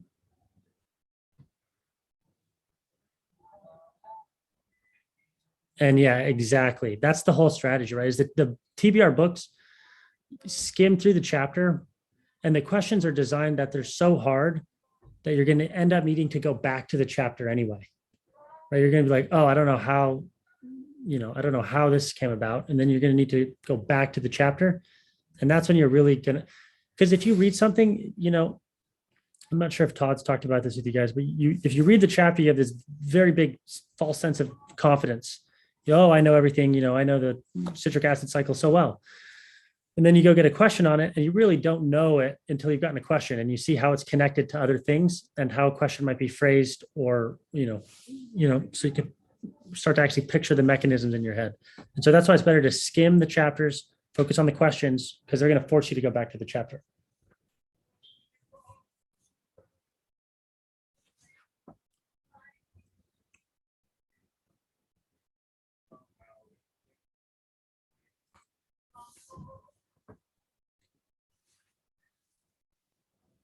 I think that's what most people end up doing. Most people will get through phase two and then they'll pucker out sometime in phase three, right? Or, they'll get like UWorld question bank and do that instead of phase three.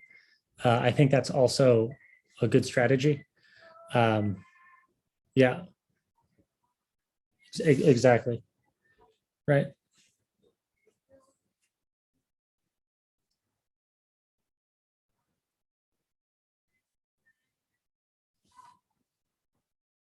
Yeah, awesome. Of course. Yeah, thank you guys.